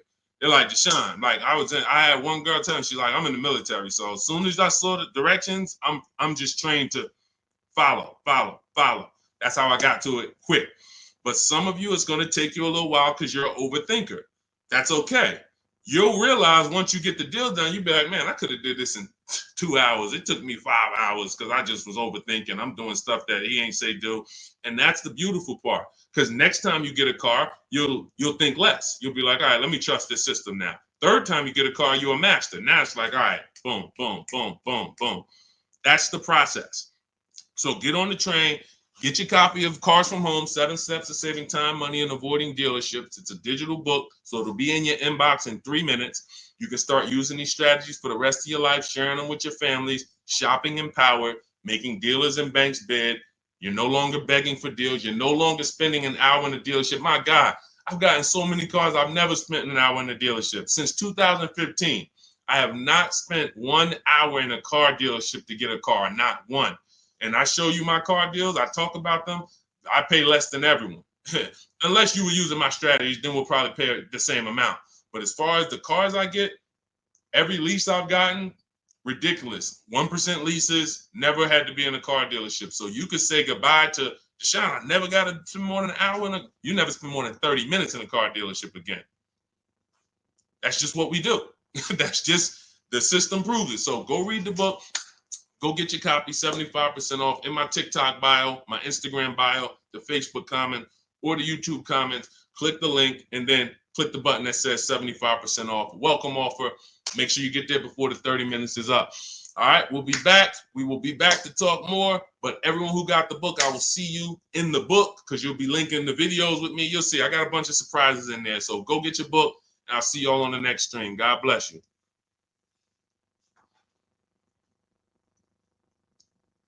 Yeah, this was a good one today. Had fun today.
Shout out to everybody who's here.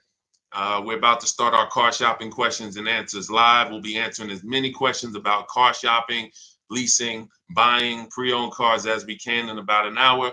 So feel free to start typing them, and we'll get the show on the road. If you don't know me, my name is Deshone. I'm known as Deshone, the Auto Advisor. All I do is focus on teaching people online strategies to pay less than everyone else for new cars, used cars, and leases. I spent 14 years in the car business. In the last 3 years, I've been teaching people like you all around the country how to get below market deals. It's only 3 prices you can pay for any car: market value, above market value, or below market value. My mission for those who are locked in and willing to listen and willing to apply these strategies is for you to pay below market prices for any vehicle that you get. Everything we're going to be talking about is out of my new digital book. It's called Cars from Home. It's already 5-star rated. You can Google it. It's called Cars from Home, 7 Steps to Saving Time, Money, and Avoiding Dealerships. And you can get yours for 75% off as part of our welcome offer. You can get it in my TikTok bio, in my Instagram bio, or in the YouTube comments or the Facebook comments. If you go into my bio, just click the picture of me. Go grab your book for 75% off. You won't pay the normal price, and you'll have it in your inbox in the next 2-3 minutes. But make sure when you get your book, you screenshot the thank you page so you can have my support team's email as well, just in case you type your email wrong. But that's our welcome offer to you, 75% off Cars from Home, if you want the entire blueprint of everything we're going to be talking about. Okay, so with that said, now the housekeeping is done. You guys know that's only a 30-minute offer. So after 30 minutes, that welcome offer is gone. So if you like what you're hearing, definitely go and grab your copy of Cars from Home for 75% off in my bio or in the comment section. So, all right, let's start here. First question, should husband and wife buy together or separate based on better credit? Okay, so there's no right or wrong here, but if you're saying what gives us the best chance for the best approval, you know, you can say, all right, we can go on, we can try to go on together. Could you get approved by yourself? And so I keep my credit into, with no additional debt. Or if I'm trying to build credit and you're trying to build credit, then all right, we might go on together. But if it's not necessary for us to go on together, then you may want to keep your credit profile separately and just, get the person who can get approved the individual approval. But if you are building and you would like to have that payment history on your credit as well, then you can add it to both people's name. It really depends on your personal goals and where you're at. There's no right or wrong. It just depends on your goals. All right, let's go, everybody. Keep typing your questions. We got our first couple questions. As you type them, we'll add them to the show, and we'll get through as many as we can in the next hour. Go ahead, Dolan, shoot the next question up. Okay, what's up, Reem 99? I have a 2019 Chevy Silverado. I owe about 30,000, 120,000 miles. So the first thing that you should be considering is you're a high mileage driver. So I want you to look at this lesson that you're about to learn on depreciation. All right, here's what everyone buying or leasing or considering acquiring a depreciating asset like a car needs to understand. This is what I call the depreciation curve. This is also what I call the unseen expense. So you'll hear a lot of people who come to our streams refer to the unseen expense, which is depreciation. So if you buy a vehicle today, and stay by your keyboard so you can dialogue as I ask you these questions. That's how you're going to get the most out of this video.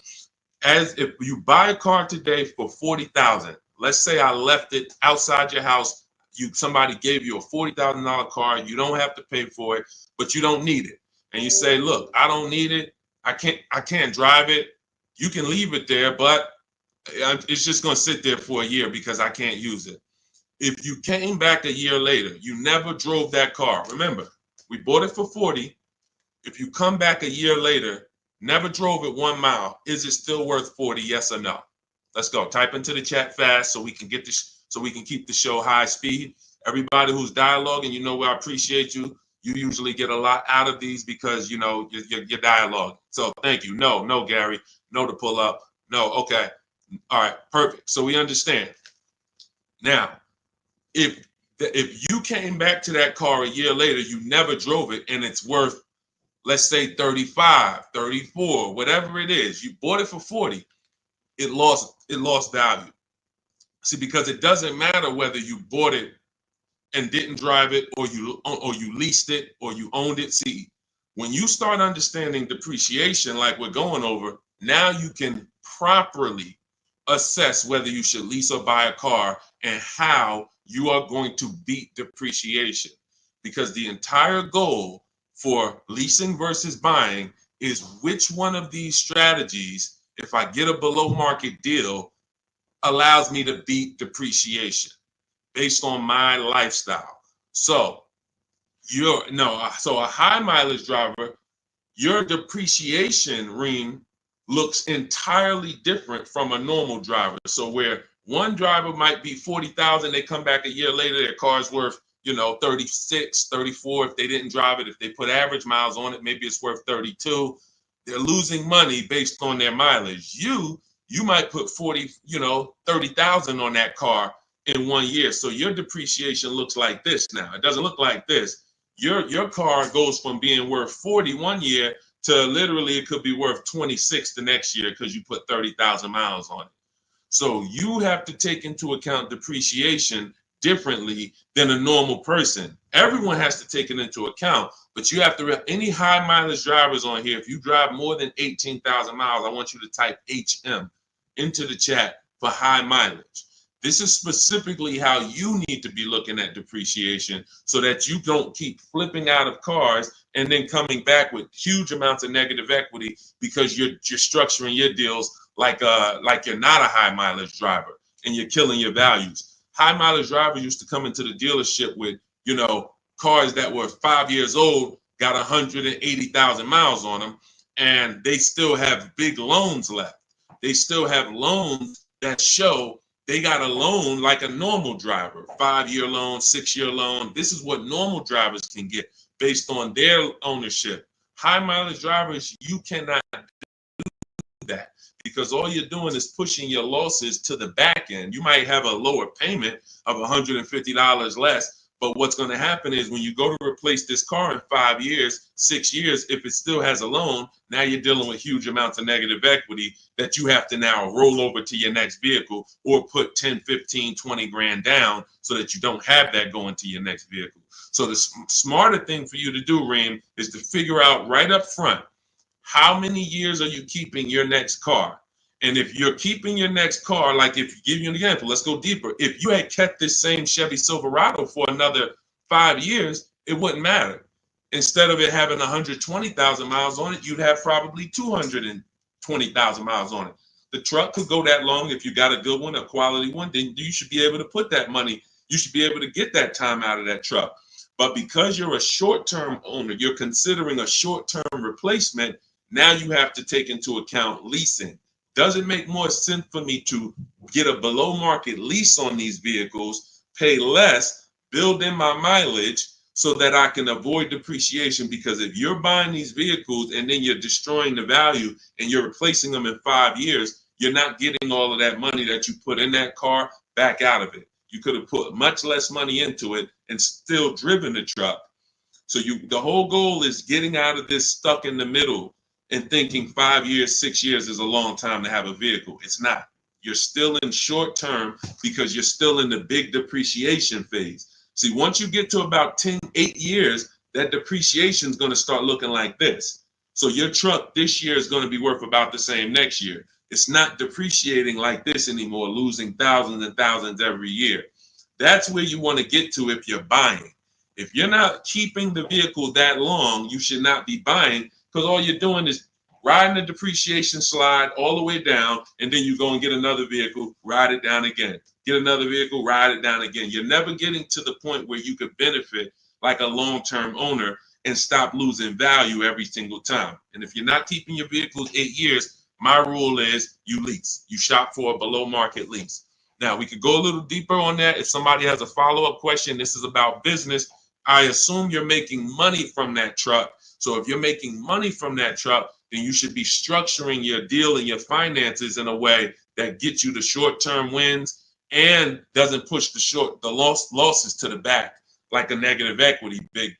Like I said, you got a $400 payment, but every time you replace the vehicle, you got 15 grand negative equity. Smarter thing to do would be to have a shorter loan, higher payment slightly, but then when you go replace the car's paid off. Now, instead of having negative equity, you might have something that's worth 5 grand, 8 grand that you could use as an asset. So that's what it's about. All right. When it comes to these understanding this is all in my digital book. You have to understand depreciation is step one. Cue up the next question, Dolan. Depreciation is next step one. When you go into a car transaction, your first question is to decide how I'm going to beat depreciation, through a below market lease or through a below market purchase. But if you do a below market purchase, which means you pay less than everyone else paid, but you should have leased, then you paid too much. There's no one on here, myself included, who can get a below market purchase and then replace that car in 3, 4, 5 years and have it be less money than we would have spent on a below market lease. A purchase is always much more, even with a great deal, than a lease would be with a below market lease. So this is what we deal with up front. Leasing versus buying is the first step in my book, the most important question. That's the foundation of our deals. Nothing more important than that. All right, go ahead, Dolan. All right, come on, keep typing the questions. I know we got a lot. We'll try to get through as many as we can in an hour. Okay, BMW X7, new or used. Okay, so if you're purchasing, which means you're a long-term person, you're going to beat depreciation through long-term ownership. Whenever you're purchasing, your goal is to beat depreciation through long-term ownership. So how many people have a vehicle? If you have a vehicle that you've had in your driveway for at least 8 years, I want you to type the number of years into the chat. Type the number of years into the comments if you had a vehicle more than 8 years, 10 years, type it in, 11 years, 13 years, 8 years, only if it's more than 8. I want to show you how you should be looking at purchasing and what your goal should be. What your goal should be when you buy. Okay, so I see somebody TikTok 15 years. I see, okay, brother, I see 11 years. Okay, anyone who has a car, if you have a vehicle in your driveway right now that you have had, William Smith, 12 years. Okay, if you've had it more than 8 years, type the number of years into the chat so that you can understand what we're about to break down here. Because you're asking Chuck T, new or used. This is totally based on budget. But after you decide what your goal is, which is a long-term purchase. All right, 9 years. I see you, Liz. All right, so when you look at keeping a vehicle as long as the people who just shouted out how many years they've kept it, this is what their depreciation looks like now. Some of them like this. Somebody like brother who he's had his vehicle 11 years, his depreciation is like this. What does that mean? If his vehicle today is worth $7,000, a year from now, it'll probably be worth close to 7,000, maybe 68, 62, 7. He's losing a very small amount through depreciation. He's beat depreciation. So that's the benefit of all the money he put into the car, is he now has a vehicle that is no longer depreciated. He could drive it for 4 or 5 more years. My father had a GMC Envoy that he's had since 2013. We bought it pre-owned for him.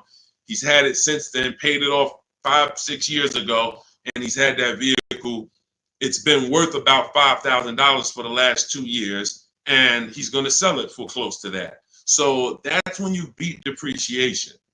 Now, when you are not buying to keep that long, you are on the depreciation sliding board, which means you're going to lose thousands of dollars in value. So as long as you have decided I'm going for long term, which I call the 8-year rule, at least 8 years, I'm going to keep this vehicle so I can beat the depreciation, pay it off, and then I'll consider replacing it or keeping it longer. But it's going to be at least 8, or I should be shopping for a below market lease so I don't tie up money in this vehicle this long. So now you've decided I'm a long-term person, I'm purchasing new or pre-owned, strictly based on budget. Can we afford both? If we can afford both, then I have in step 3 in my book, and step 4, which is shopping, not buying. This is when I'm helping you make this decision of new versus pre-owned. Which value system are you operating with? Some people, if they know they're only getting a replacement vehicle every 8 to 10 years, they're going to go and get a new one because they're like, listen, I only do this once a decade. I want to make sure I have the latest and greatest. I could afford it, no problem. Some people, they say, you know, even though I could afford the new one, I want to go pre-owned. Let me try to knock 20%, 30% off my investment so I have even less money invested in the car. One person wants the latest and greatest. One person wants more value with a discount off of it, and they don't need the absolute latest. So that's the balance between new versus used. Can I get everything I need and want in a new car for my budget? Can I afford to get everything I need and want in a new car, BMW X7, for my budget? If yes, then you can go new. If your value say, listen, I could afford it, but I want to knock 30% off, 20% off, 20, whatever it is, whatever the below market used car deal would be for that vehicle, then they go that route. There's no right or wrong there. But if you can't afford to get everything you need and want in a new one, then your only option is to go pre-owned. But it's all based on the 8-year rule first. You should be buying to beat depreciation to keep at least 8 years. You're buying a depreciating asset. 3, 4, 5 years, 6 years of ownership is losses because you're not going to get the money back in resale when you're depreciating that vehicle the first 5, 6 years and then going and replacing it. You're not getting that money back. You would have been much better off getting a below market lease. Give you an example. Let's take a vehicle that's close, relatively close, price wise to that X7. Look at Teddy's, BMW. He has an electric BMW, so he got a bigger discount because there's rebates that he got. There's rebates that wouldn't be applicable on the X7, but it's a $73,000 vehicle. He's leasing it for $856 a month. That was his best offer. Now, one of the things we teach here, we do not buy a vehicle, lease it, buy it without looking at 5 offers, 5 options. If we're looking at a used car, we're looking at 5 options to make sure we're getting the best price. We do this from home. That's why my entire system, my book, everything is called Cars from Home. Cars from Home, because we're using the internet to do this. But you look at somebody like him, he paid $856 a month, no money down. On a $73,000 vehicle, some of you know every $5,000 would be how much? I know I got some new people on the stream, but I'm talking to the people who you've been tapped in. I may have a couple people who know every $5,000 when you're looking at a car is about how much per month. And you use this so that you never get scammed. When you know this, no one can throw, you need to know a basis of what a car should cost. And I'm gonna tell you why in 1 minute. Thank you, Anthony. Yes, $100. Great job. Anthony Perry knows $100.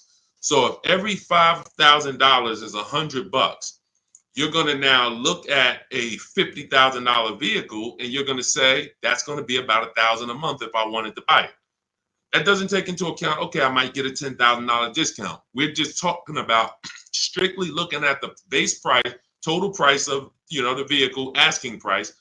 Every $5,000 is about $100 per month on a 5-year loan. So you're looking at a $50,000 vehicle, that's about $1,000 a month. You're looking at a $73,000 BMW like Teddy was, that's roughly about $1,500, close to $1,500 a month on a 5-year loan. No money down.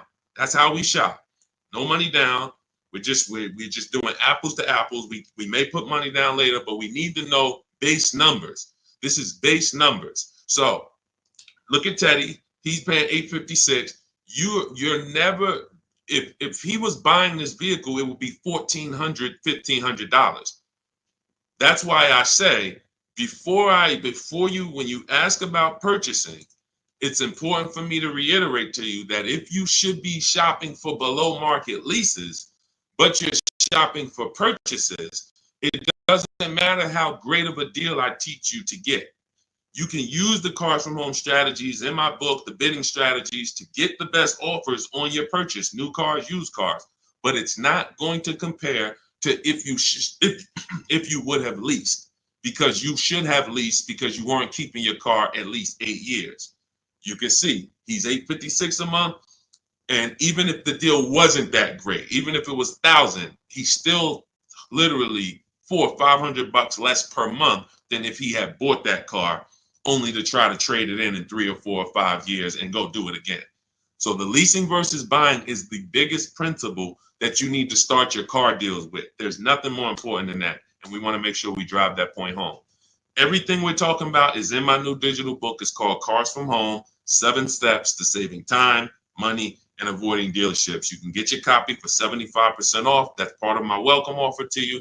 This is going to have all of my blueprints, step-by-step strategies for leasing, buying, getting below market deals for high mileage drivers. It's all in there if you don't want to try to remember this. And you can get it for 75% off as part of our welcome offer. In my TikTok bio, click the picture of me. My Instagram bio, click the picture of me. Click that website, and the YouTube comments or the Facebook comments. Grab your 75% off, but it's only good for 30 minutes. After that timer hits 0, the price does go back up to $97, which is still incredible. I get it at $97, but $24 is even better. All right, Dolan, shoot the next question up. All right. Cody, how much of a down payment is needed for trade-in with $10,000 negative equity? This is a great question. Depends on what you're buying the next vehicle for and what type of discount you got off the next vehicle. So give you an example. Let's take a dramatic discount like Milligan's discount. She got one of the largest discounts I've ever seen anyone get using our bidding strategies from home. Let me pull it up so that we can now. When you get the larger discount you get, the more money you're able to roll over to that deal without having to put money down. Now, let me give you an example. Why does money down become important or necessary sometimes? The banks have something called loan to value ratios. Loan to value ratios. So the banks may say, based on good credit, we will lend a customer 20% above the value of the vehicle they're buying. So if they're buying a $40,000 vehicle, we will lend that customer up to $8,000 more, which would be 20% of $40,000. Because the value of the vehicle is 40, the loan to value ratio is 120%. We can lend $48,000 on a $40,000 vehicle. So if a person comes in and they want to buy that $40,000 vehicle and they want to finance and add to the loan the taxes and any applicable fees, that might come out to be roughly $44,000. They'll qualify because the bank says you have up to $8,000.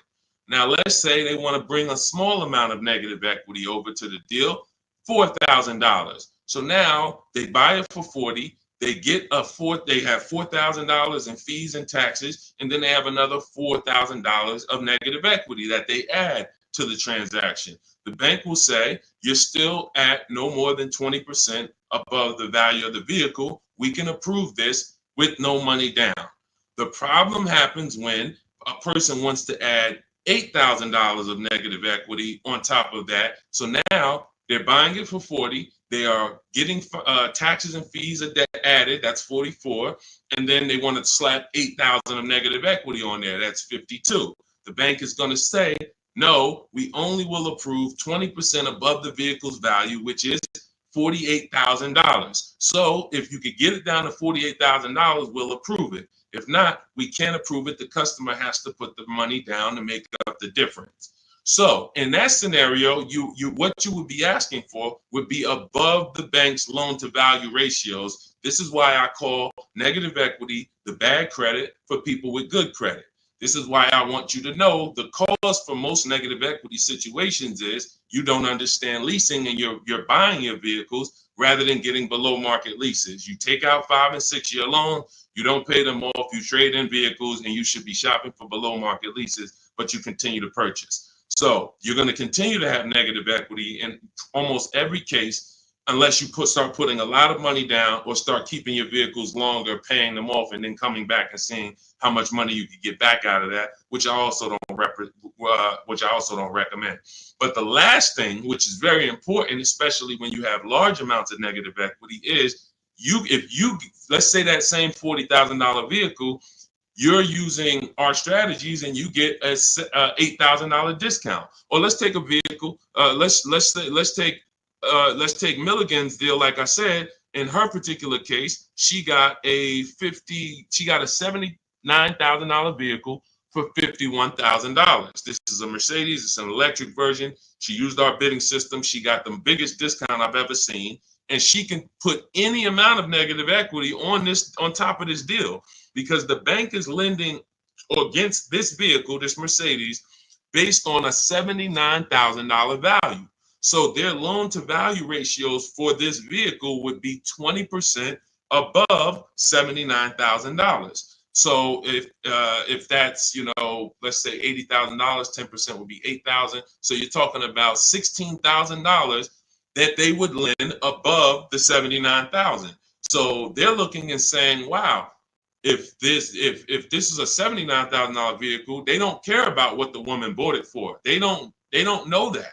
All they know is when the loan paperwork comes in, we're asking for less than what the loan to value threshold show. And they have other people that go and they pay list price. They go in, they have no strategies, and they just go in and say, all right, it costs $79,000, I'll take it, not realizing that, okay, I didn't negotiate. I overpaid by almost $27,000. That's the market value for this particular vehicle, but the bank doesn't care. The bank just wants to know that when the loan comes in, it's under 86 or $87,000, and they're going to approve it. So the bigger discount you get, the more room you have to move negative equity over, and that's what you want to understand. If I had a large amount of negative equity, I would be choosing several vehicles, using our bidding strategies from home. If you want to do it your way, at least calling around, talking to managers, getting multiple offers. You want to talk to salesmen and managers, you can do that. But once you get the discount, any amount of negative equity that you bring over would now go on top of your selling price. So if you got a $10,000 discount, then you brought $5,000 of negative equity over, you would be well below the bank's loan to value threshold. So it's based off of how much negative equity you have, and then it's connected to how much discount you're going to get off the value of the vehicle, which is what the banks actually base the loan to value approvals on. And if you can do that, you don't need a trade, you don't need a down payment. And I hope that's clear. If you rewatch this, rewatch this segment, it'll be clear to you. If most people understood that and the cost for negative equity, we have a lot better world. Deals. Negative equity is the one thing besides super bad credit where you can walk in with an 800 score. You're not leaving with a car, depending on what your situation is and what car you're trying to get and how much they're charging you for it. You are not leaving with a car. And that's just the sad part. So stay out of negative equity. Get out, stay out of it. All right, go ahead, Dolan. Next question. And I see you, Quintia. We'll get to you asking about Tesla. All right, Miss A, good to see you. Any advice on leasing as a first-time car buyer? Sure. Let's look for something that's mainstream because some banks do not want to be your first lease. When I was at Mercedes, unless you were like, they had a Rising Star program, which was certain college students and, would have, condition. They had to have certain things like 2 trade lines on their credit report, but that's the only people who can qualify to get a Mercedes as their first loan or lease. Some of these, luxury banks or import banks do not want to be the first one, but Honda, Toyota, Chevrolet, Ford, Nissan, and possibly Infiniti, as long as your credit profile is good, you're in that good range, high 6s, low 7s, the better, the higher the better, and you have a solid credit report, that could be 2 credit cards, but you're paying them on time, you're not using up that credit. I would be shopping based on the 8-year rule, which is the first step in my book. The 8-year rule is how many years are you going to keep the next car? That's the leasing versus buying question. And once you make that decision, if you're not keeping the car 8 years, you should be shopping for a below market lease. And I've seen so many people that would buy their first car or they would buy their children their first cars, and they're getting like $400 payments on these cars or $350 payments. That's only a $15,000 to $18,000 car. So they're usually getting, a 4 or 5-year-old, Hyundai Elantra, Toyota Corolla, if they're buying used. These are the same vehicles that they may turn around and trade in 2 or 3 years, 4 years. They're paying $350 a month, and God forbid the vehicle breaks down on them or anything. They're dealing with a used car, where you can get some of these incredible lease deals, and you can get them for, depending on the car you're looking at. Somebody had just got an Elantra, and the payment was $350 a month, brand new car, no money down. Let me see if I can find their deal. It was here we go. It's India. I joined last year. She joined our program. I do have a program where I shop with people. Depends on how you want to learn. You can go to my bio to figure that out too. But these are people who are in my program. They have the same strategies you have access to in my book, same process. It's just one's a blueprint for people who are like, Deshone, give me the blueprint. I'll follow it step by step. You can get to all your deals. And one is done with you, where you're like, hey, let's shop together. You're basically shopping with me.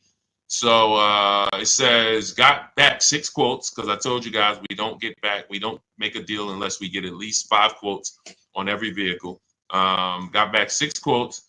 Fast forward 2024, I had to find a car in 2 weeks, so you don't need a lot of time to implement this. My process actually takes, max probably 3 days. If you needed a car in 3 days, we can get a below market deal that fast. I had to find a car in 2 weeks, so I got to work in about 5 days. I walked out with a 2024 Hyundai Elantra, 36 month, 12K, 365 a month, no money down. So this is a brand new vehicle, probably about a $26,000 vehicle. You know, no money down. So when we consider the fact that, as I said, some people are buying their family members, you know, $15,000 to $18,000 vehicles that have a 365 payment. Okay, do I want my people? Do I want my my child or whoever in a, you know, 2019 or 5-year-old or 4-year-old or, you know, 6-year-old used vehicle for $350 a month, $360 a month, or can I go out and can I lease a below market? Can I get a below market lease? Because again, there's a lot of people paying a lot more than what India just paid.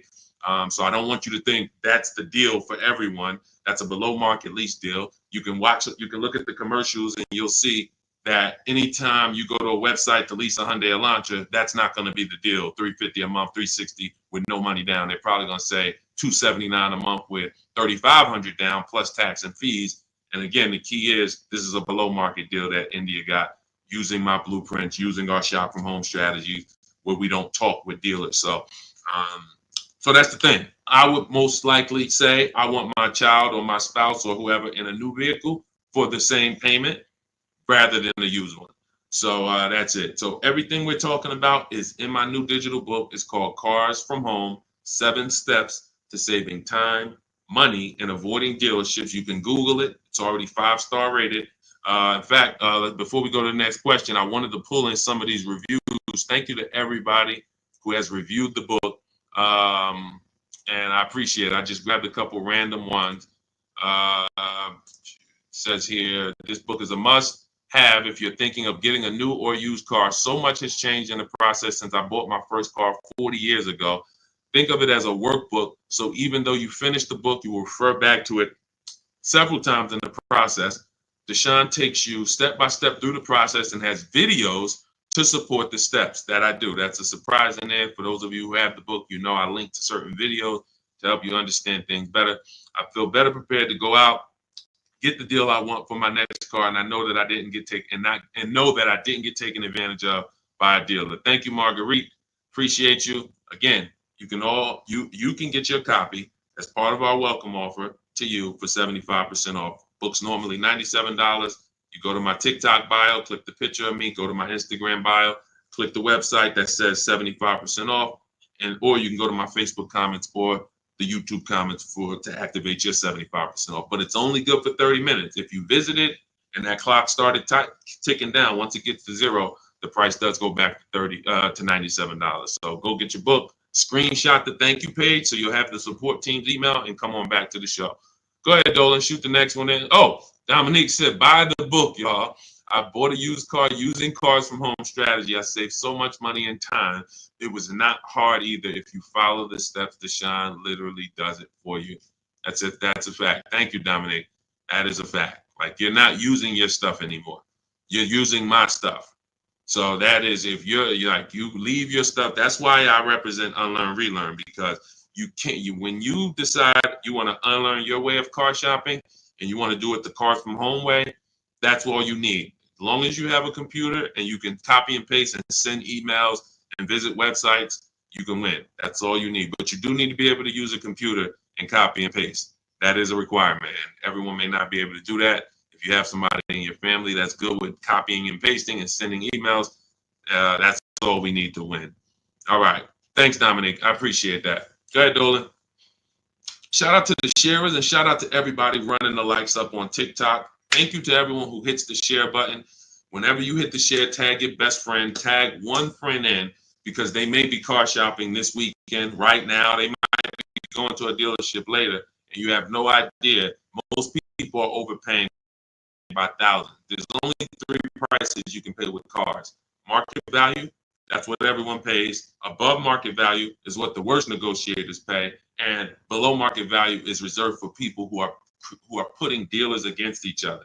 Negotiators can get market value for negotiators. So even if you're a great negotiator like I am, obviously I was a great negotiator selling cars for 14 years, but even if I was a great negotiator, I'm still going to get market value, because the only way I could guarantee below market value is by looking at multiple options, the same way you buy a TV. You go buy a TV, you're looking at multiple TVs, Walmart.com, Amazon.com, all these different sellers from Amazon, Best Buy. So that's the only way you can guarantee a below market price for your TV, is looking at multiple offers. You could go to Walmart and say, all right, I got a TV, $700. Was it market value? Was it below? Or was it above? You don't know until you look at all the market, and that's what we do. That's what Cars from Home is about. Okay, Alan Carter, 35 years in the car business. Your advice is spot on. Thank you, sir. I appreciate that. Thank you so much. All I want to do is help people find the 20% of car dealers and salesmen who are honest, who want to compete, who want to take care of their customers. That's the 20%. But 80%, we have proven that, working with hundreds of people personally, thousands around the country, we've proven that you must get 5 offers on every car, because 80% are going to be overpriced. Doesn't matter how much you negotiate, they're not going below a certain amount. So when they tell you, hey, Shantola, thanks for coming in, but this is the best offer we can do, that does not mean that's the best offer any Nissan dealer can do. That means that's the best offer Nissan of Bay Ridge can do. That's the best offer Nissan of Hudson County can do. But there are several Nissan dealers competing, and we need to get competitive offers to see who's the 20% of dealers who are going to beat all their competition. And we only do this from home. Go ahead, Dolan. Great questions today. Let's go. Keep typing. Let's get to as many as we possibly can. Does your process work when leasing a Tesla? Yes and no. My parameters for overpaying for a lease should never be broken. They're based off the 1% rule. So how did we come up with the 1.5% rule for knowing bad lease deals? We had to look at what a great lease deal was. And the 1% rule has been around since way before I started leasing cars. So you take the MSRP of the vehicle, the total MSRP, you type that in, and you multiply the total MSRP by 1%. And if your lease payment with no money down is under that, you stole the vehicle. It's a steal. I call it a steal. So we have 3 different ways we look at leases: a steal, a deal, and when it's time to chill. Very simple. A steal is 1% or less. So what does a 1% look like in real life? Look at somebody like Greg. Greg leases his $56,000 Kia EV6 Win, $527 a month. No money down, 12,000 miles per year. Now you can adjust this miles. You can get 15,000, 18,000, 25,000. But the way we shop is based on 12,000 miles per year. That's how we judge the 1% rule. So another 1% deal, less than that. You know, Zafrina uses our strategies, uses what's in my book. She puts the dealers against each other. She gets multiple offers. You can see she used all the scripts, my email scripts. We don't talk. She gets $579 a month on this $65,000 Jeep Grand Cherokee. You look at somebody like, where is Rosalie? Rosalie Ansley is another 1% lease deal. 2024 Infinity truck, $58,000, $554 a month, no money down, right under 1%. And he's driving something he likes. This was a vehicle he got for his father a couple days ago. So this is a 1% lease. So now we say, when I started telling people about leases in my videos, I knew people were going to go out and get bad lease deals because they just literally don't know how to make people bid, and they're just going in trying to negotiate, not realizing a lease is going to look better than a purchase. The only people who really say a lease is the same are people who really are overpaying for their leases, because they'll say, wow, the dealership told me to shine that with their lease deal, it'd be better if I just buy it because it's about the same price. That means they're offering you a horrible lease deal. That dealership is running a horrible lease deal, and they want to try to talk people into buying. But normally a lease, when you look at like these deals, is, you know, these are hundreds of dollars less per month than they would be to purchase, hundreds less. So now we say, well, how do we know a bad lease deal? You're paying too much money for a car you're giving back. It's very simple. A bad lease deal is just that. You're paying too much money for a car or vehicle you are giving back in 3 years. That's another reason we don't do 4-year leases at all. Because when you add up all the payments, you look and say, wow, I leased a $40,000 vehicle and I paid $28,000 for that vehicle over 4 years. Then I gave it back to them. You paid off almost the whole vehicle and then gave it back to them. That's why 4-year leases are horrible. But you're only judging your lease value by how much you're paying over time and how much did it cost me to drive that $40,000 vehicle for 3 years. Did it cost me $13,000 to drive it over 3 years? $17,000 to drive it over 3 years? $20,000 to drive it over 3 years? What did it cost me? And that's what the 1% rule is basing it off of. If you're looking at a $40,000 vehicle, you get a payment of $400 per month.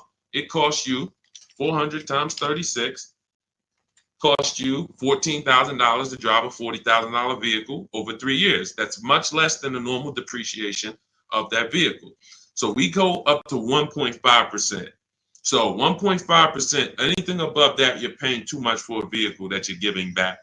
There's no value in leasing that vehicle. And when you compare it to other vehicles, because every vehicle has a different lease program, there's so many other vehicles you can lease and get a lot more value, drive a whole lot more car MSRP wise, and have the same amount of money coming out of your bank account. So that's why the 1.5% rule is our anchor for overpaying. And even though Tesla does not negotiate, Quintiel, because this is all to answer your question, Tesla does not negotiate. You order your car, they have a one price system. When you do your lease for 12,000 miles per year, no money, just giving them first month's payment. You divide that into the MSRP of the Tesla. Is it under 1.5? So I don't care that Tesla. So Tesla doesn't allow us to make dealers bid against each other because every Tesla is going to be the same price from California to New Zealand to New Hampshire to Connecticut. They're the same price. So what we have to say is the lease program good that Tesla is offering? And if I divide my monthly payment into my MSRP and it's under 1.5, closer to 1 the better, the lower the better. But we need to judge that. That's how we would judge that. So when that's the part of our process that would still be applicable when leasing a Tesla.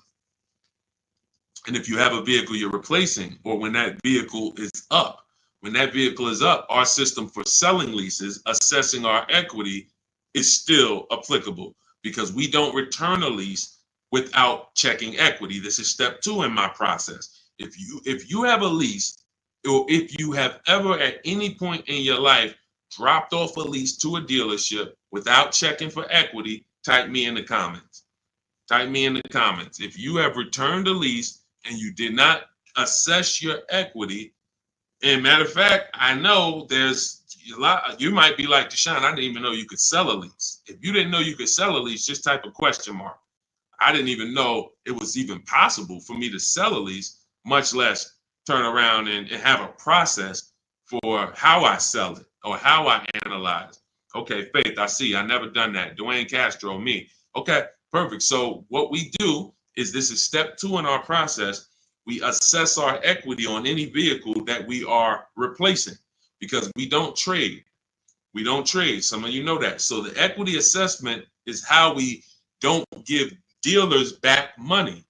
So if your car on the market is worth $19,000 and you go drop it back to a dealership, but they could buy that car for $16,000, now you just lost $3,000 of equity because they're going to buy that vehicle and they're going to resell it based on a market value of 19.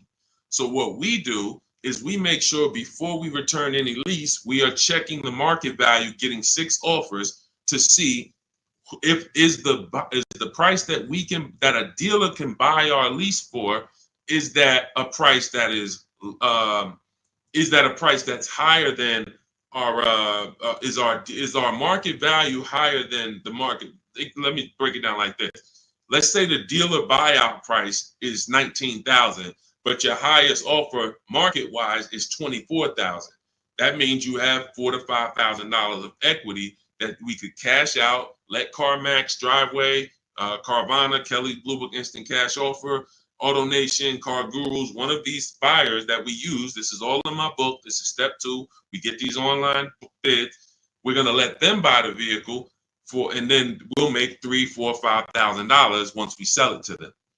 And I've helped hundreds of people do this. There's several videos on my pages where you can see people that are commenting, man, I use your strategies. I made 7,000, 8,000, 10,000, especially during the pandemic, because every vehicle was worth $7,000 to $12,000 more than it's worth today, more than it would be worth in a real market. And I told people for 2 years straight, once I started talking about this, I said, listen, cash out now. If you have a vehicle, cash out.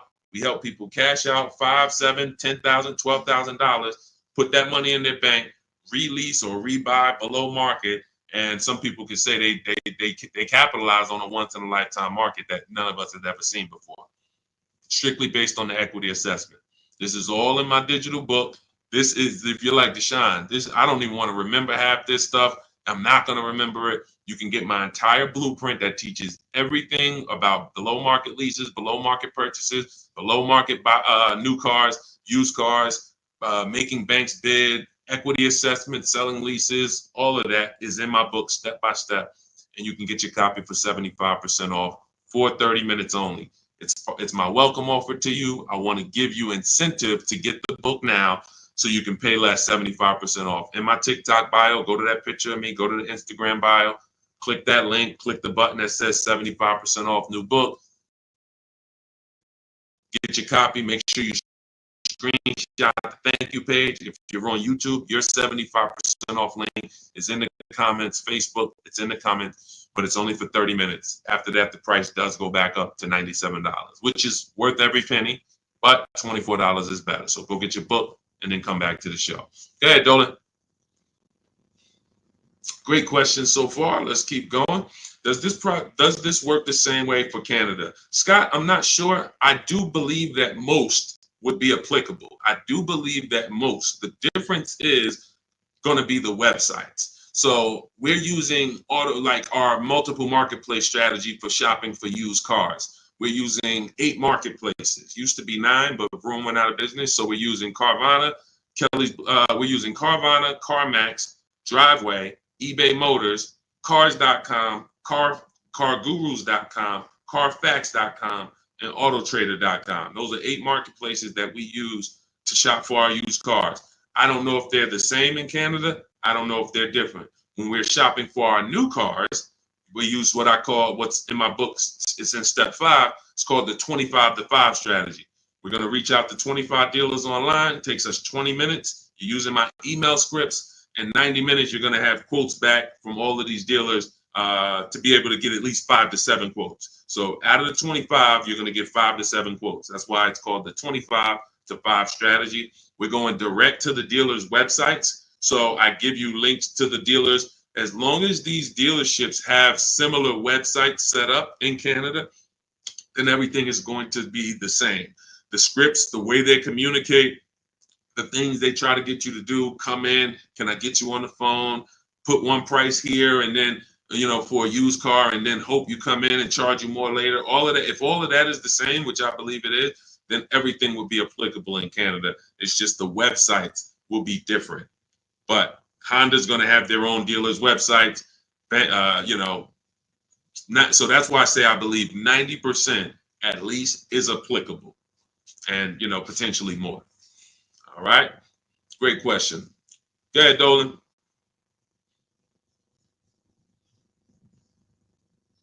I have the book. Great job, and make sure you guys send me your emails, just like Tiffany did.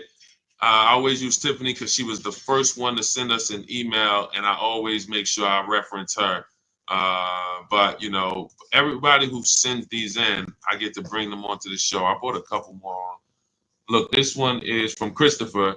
Deshone, thanks so much for these resources. I read your entire book last night. I've already been underway and trying to put my deal together. What a great book. I have my quotes together. Now I'm ready to take the next step with the calculator. I'm a big fan of your channel and your resources. So I have calculators in the book that I invented. We have 5 different custom calculators: perfect budget calculator, lease counter offer calculator, purchase counter offer calculators, true value calculator for when we do used cars. So I think there's 4. Might be one more, but there's at least 4 calculators that we invented.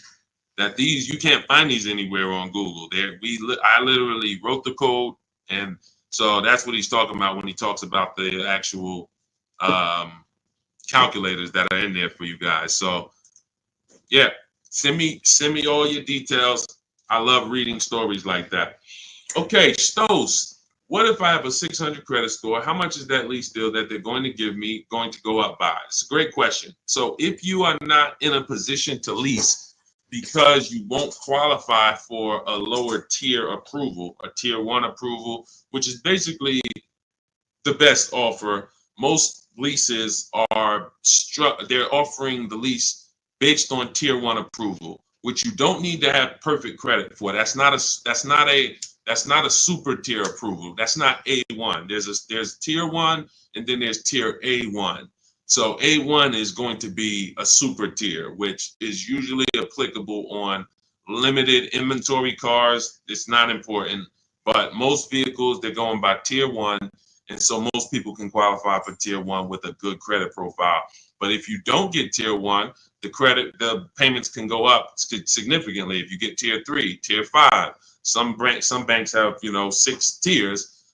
So the payment can go up by $100, $150. That's why we always have backup offers. So in case someone tells us, hey, your payment's going up by $80, we go to our backup offer. We give them a chance to actually see are they lying to us? Are they just trying to take a shot at us? Because sometimes they are, sometimes they're not. But if I can't qualify for a lease, what I'm doing is buying what I call in my book a smart card. This stands for saving money at the right time. Saving money at the right time. It's not the little smart cards that you may be familiar with. What I'm doing is setting myself up to lease. So I'm going to go get the least expensive car that I can get a loan on. That is the goal of a smart car, to have the least expensive quality car. It must last. Car cannot be breaking down. It's the least expensive quality car that I can get a loan on. $10,000 loan, $12,000 loan. So now I'm going to get the smallest car that I can get, maybe like a Hyundai Elantra or something that was like 24, 25,000 new. And I'm looking to get it around 10,000. So it doesn't have to be too old. Now I'm getting that vehicle. I'm going to drive that vehicle for 2 years, establish a payment history. My payment should be no more than $250 a month. You're talking about a $10,000 loan. So now I got an easily manageable payment. I got a car that is dependable. I trade out of that into a lease in 2 years. But what some people do, which is what I don't recommend you do, when you're trying to qualify for a lease, that should be the goal. It should be, I'm buying this vehicle right now that I'm getting is going to set me up for my lease in 2 years. Now, some people will go, I just got to have what I want now. And they'll go and they'll get the Dodge Charger with the Hemi engine, or they want but they know that, all right, I'm going to go and get a $25,000 vehicle. But because you have a lower credit score, you're going to pay 18, 20, 25% interest. So now when you go to replace that, first of all, in 2 years, you got to make it to 2 years with a high payment, a car that most likely wasn't a quality car, because you're stretching. When I say you're stretching, if you're trying to get a $25,000 Dodge Hellcat, that vehicle probably has 80,000 miles on it, no warranty. So you're getting you're not getting a quality one. You're getting the one you can afford, which is going to be high miles, older, and now you have this high payment, high interest. So when you go to replace that car in 2 years and try to go into a lease, you're going to have a huge amount of negative equity, maybe $8,000, $9,000, $10,000, $15,000 of negative equity. So when you try to go into that lease, you're not going to even be able to make the lease make sense, because you're bringing all this negative equity over from the old car. So that's why I say you discipline yourself. You drive something, least expensive car, because you're building. You're building. We haven't earned the right to get what we want, but if I discipline myself for 2 years, drive a vehicle that is the least expensive, reliable vehicle that'll do the job for me, 2 years down the road, I got 2 years of payment history. I traded out of that into my new lease, and I'm driving a brand new car from that point on. That's the plan if I didn't have good credit, but I knew I need to get to the point where I could lease. That's exactly what I would do. All right, great question. Go ahead, Dolan. Scott Johnson hold on. Ahmed, the payment includes money factor and taxes. So what part of the lease is too much? It's too much based on the total amount for a vehicle you're not going to own. So when I leased my $35,000 Jeep Grand Cherokee, I got it for $330 a month. This was in 2018. So 2018, I paid $330 a month, and then I drove off. It was a 39-month lease. So over 39 months, I paid $12,870 for a $35,000 vehicle. Plus taxes and fees, it would have been probably $39,000. So $12,000 it cost, $12,870 it cost me. When you are leasing, the only thing you are considering is how much does it cost me to drive this vehicle over 3 years. The lower, the better. And that's how I look at cars, and that's how I teach all people who do cars from home, all the cars from home insiders, look at leases and say it's a value play.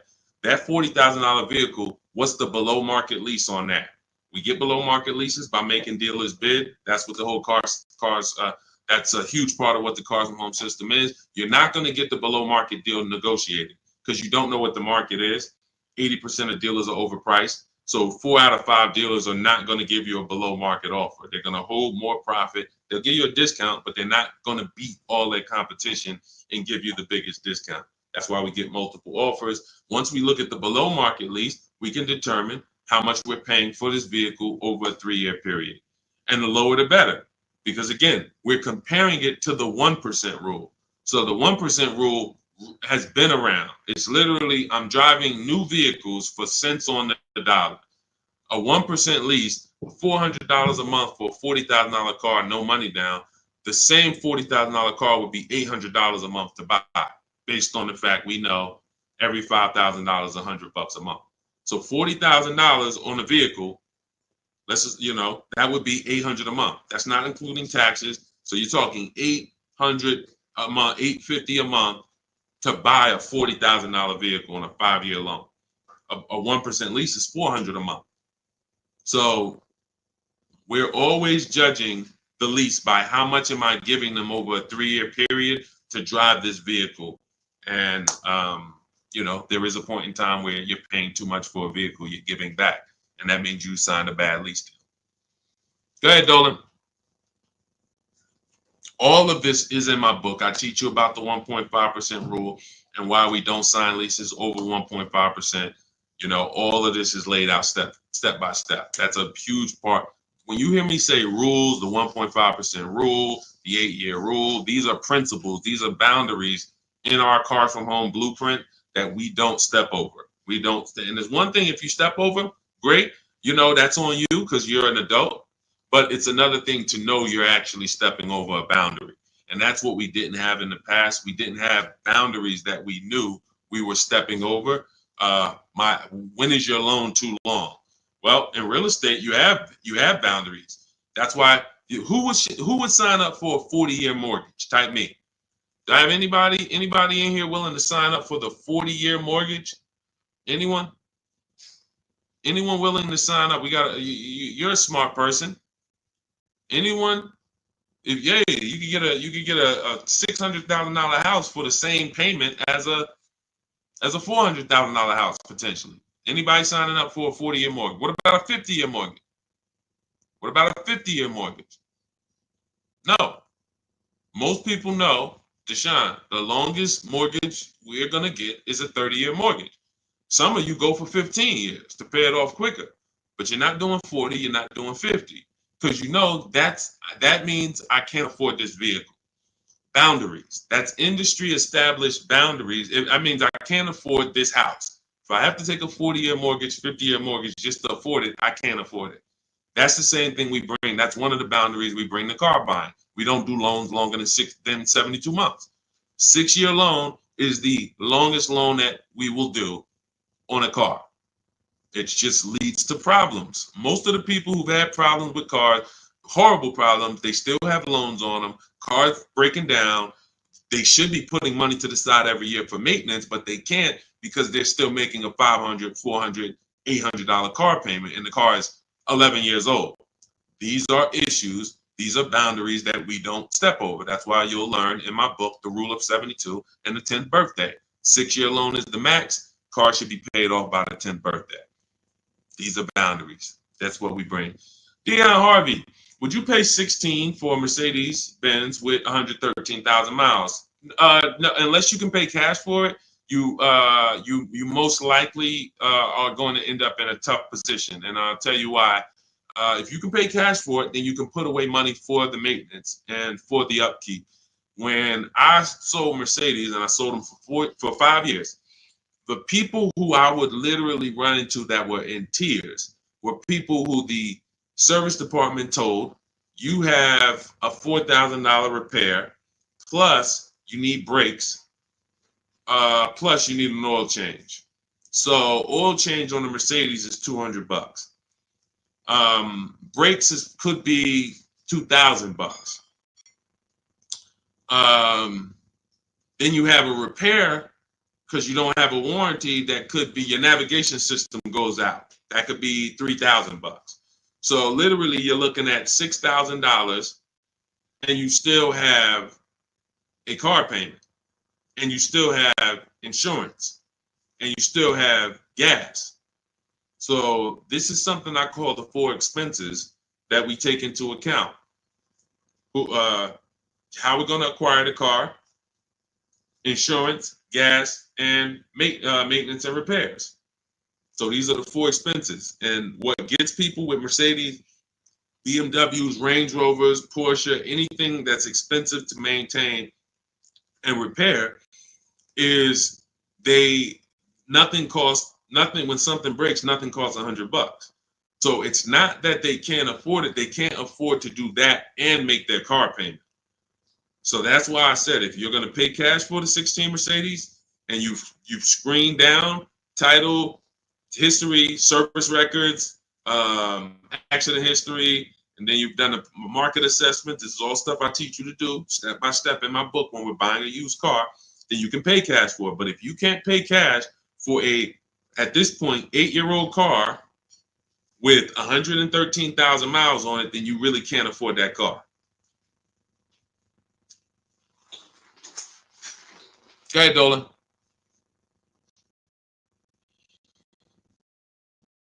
Any Euro car after $100,000 is a money pit. That's why you can get them cheaper. And listen, if you know, you can have vehicles that were well taken care of by people and they just went to upgrade their model.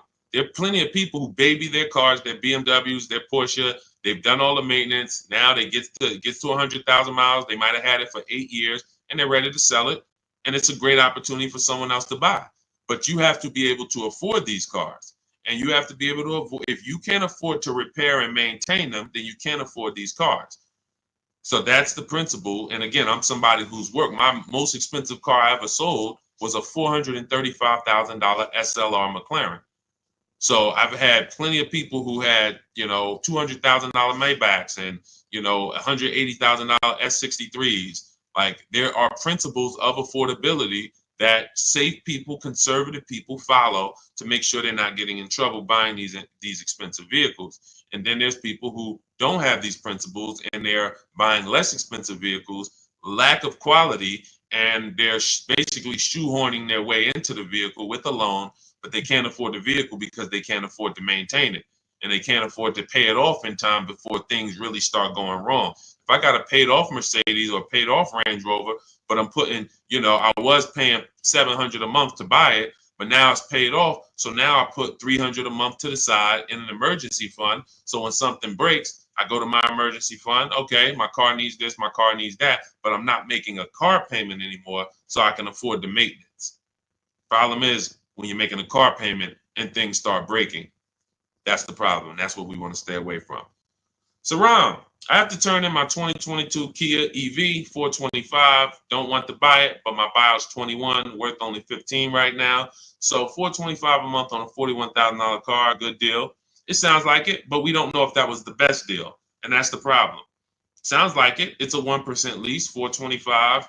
If you put no money down, and you literally just signed the deal for 425, gave that to them and drove off at 425 a month, then that's close to a 1% lease. And that's but we don't know if that was the best. And I'll give you an example. So Zafrina was shopping for a Jeep Grand Cherokee.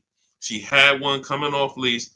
She ran her equity assessment just like you. It was no equity in it, so that means she's just going to return it. If there's no equity in the lease, we just return it. When it's done, we start shopping for our lease, just like normal. Once we make our last payment, we get out, we start shopping using our system. Now we get our offers. She gets offers on this Jeep Grand Cherokee Limited, and she said it was about 1.2%, which is a solid deal. I mean, 1.2%.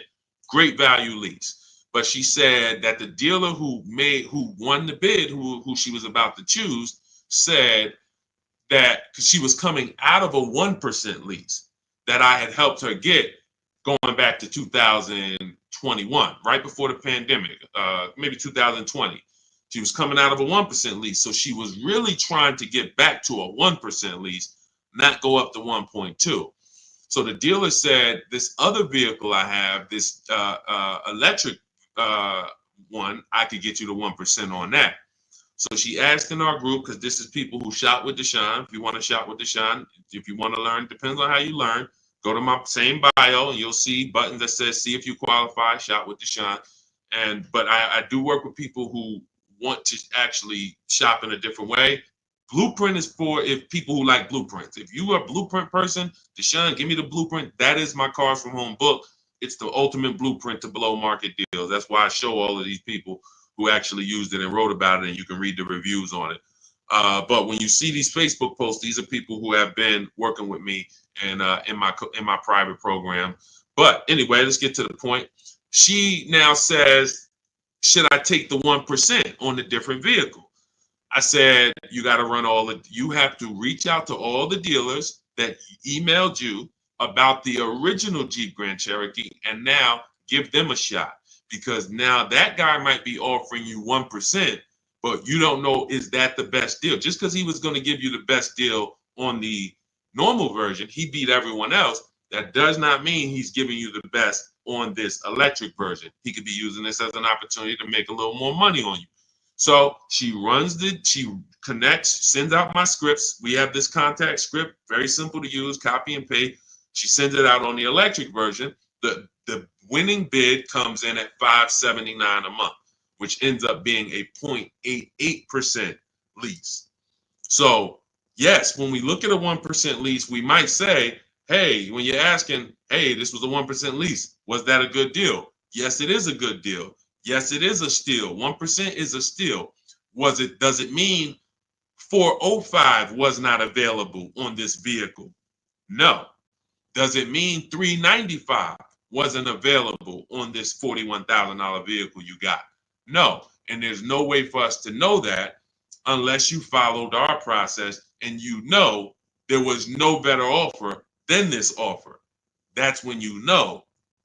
And that's all we care about. We want to guarantee we got the below market lease. We want to guarantee we saved all the money and got the below market discount on the purchase. We want to guarantee that on our used car that we're buying, we got the below market price. And that was the least expensive option within 100 miles of me, 150 miles of me. That's what we roll. And that's the Cars from Home system. So everything in this stream is sponsored in my new digital book. This is not, I don't wing it. And the beautiful thing about what you're going to do with Cars from Home is you're no longer going to be winging the process. This is the second most expensive purchase that many of you will make. And some of you who don't own a home, this is the most expensive purchase that you have made so far. And every single time you make a 5-figure decision on a car, you add these up and you can see I've made $100,000 in car buying transaction decisions over my lifetime. What is my process for getting below market deals? What is my process for not paying what everyone else is paying? You've winged it, but you're no longer going to wing it. This is a 7-step process. In the book, I have links where you can stay right on task. If you're on the lease path, you're not looking at new cars. You're not reading about purchasing used cars. If you're purchasing a used car, you're not using the system on leasing. You're not using the system on new cars. You're on the used car path. That's the way the book is. It's linked and it warps you to the areas so that you can stay on task and not be learning everything about leasing and buying and used cars and new cars and bidding. Or you don't need to learn all that. We just need a path for you that you can follow step by step to get to your below market deal. And that's the way the book is set up. So it's 5 stars. You can get your copy as part of my welcome offer to you for 75% off. It's normally $97, but for 30 minutes only, you get yours for $24. That's 75% off. It'll be in your inbox in 5 minutes, and you'll have everything for the rest of your life to use when it comes to leasing. If your spouse wants to buy, your child wants a used car, you can open this blueprint up at all times and use these strategies that you paid $24 for. Now, if you missed it and you didn't get there before the 30 minutes is went to zero, then you'd have all these strategies and you paid $97 for it. It's still a win. It's still going to be in the top 3, top 5 most valuable books you've ever owned to your bank account. That is the biggest thing. This book being valuable to your bank account. So go get your copy for 75% off. Click that picture of me in my TikTok bio. Click that picture of me on Instagram. Go to that website in my bio, and then you'll see the button that says 75% off welcome offer. YouTube, you have a comment in the, you have a comment for your 75% off in the comment section. Same thing on Facebook. Get there, use it. Make sure you send me all of your deals. Email me with your deals. Every time you make a deal, I want to see it. Deshone, look at this deal. My biggest thing is seeing the money you are paying for these cars. I want you to be like all of these people who send their deals in. Look, this is what it's about. I don't want you just getting a car. We'll be excited about the car too, but I want you just as excited about the deal you got, because once you see below market deals and you see how different they are than market value deals, or God forbid above market value, you're going to see that you'll never go back. And then I just want you to send me, I want you to help me see what every below market deal look like. Right now, we know the below market deal on this Mercedes that Milligan got is $27,000 off. That sets the market. So if anybody got this same vehicle, the same vehicle that she got, and you didn't get $27,000 off, you overpaid. You know, we know Sean set the market on this on his F-150 Lightning. Some deals are, look, Kimberly set the market on this Maserati Greco that she got earlier this year. She said, look, it was $20,700 off. They gave her sitting at home, getting a bid, a brand new, never before owned. She's the first owner. She got $20,700 off. That's the market value of that vehicle at the time. If somebody got $10,000 off, they paid. That's an average deal. They overpaid by $10,700. So we get to set the market for these vehicles using these shop from home strategies, and that's what I want. I want you empowered. I want you guaranteeing that you save, that no one else paid less than you. And that's the empowerment. You do that right from home, right from your living room. So I will see you all on the next stream. Grab your book. I'll see you inside the book. And God bless you. Let's keep unlearning and relearning.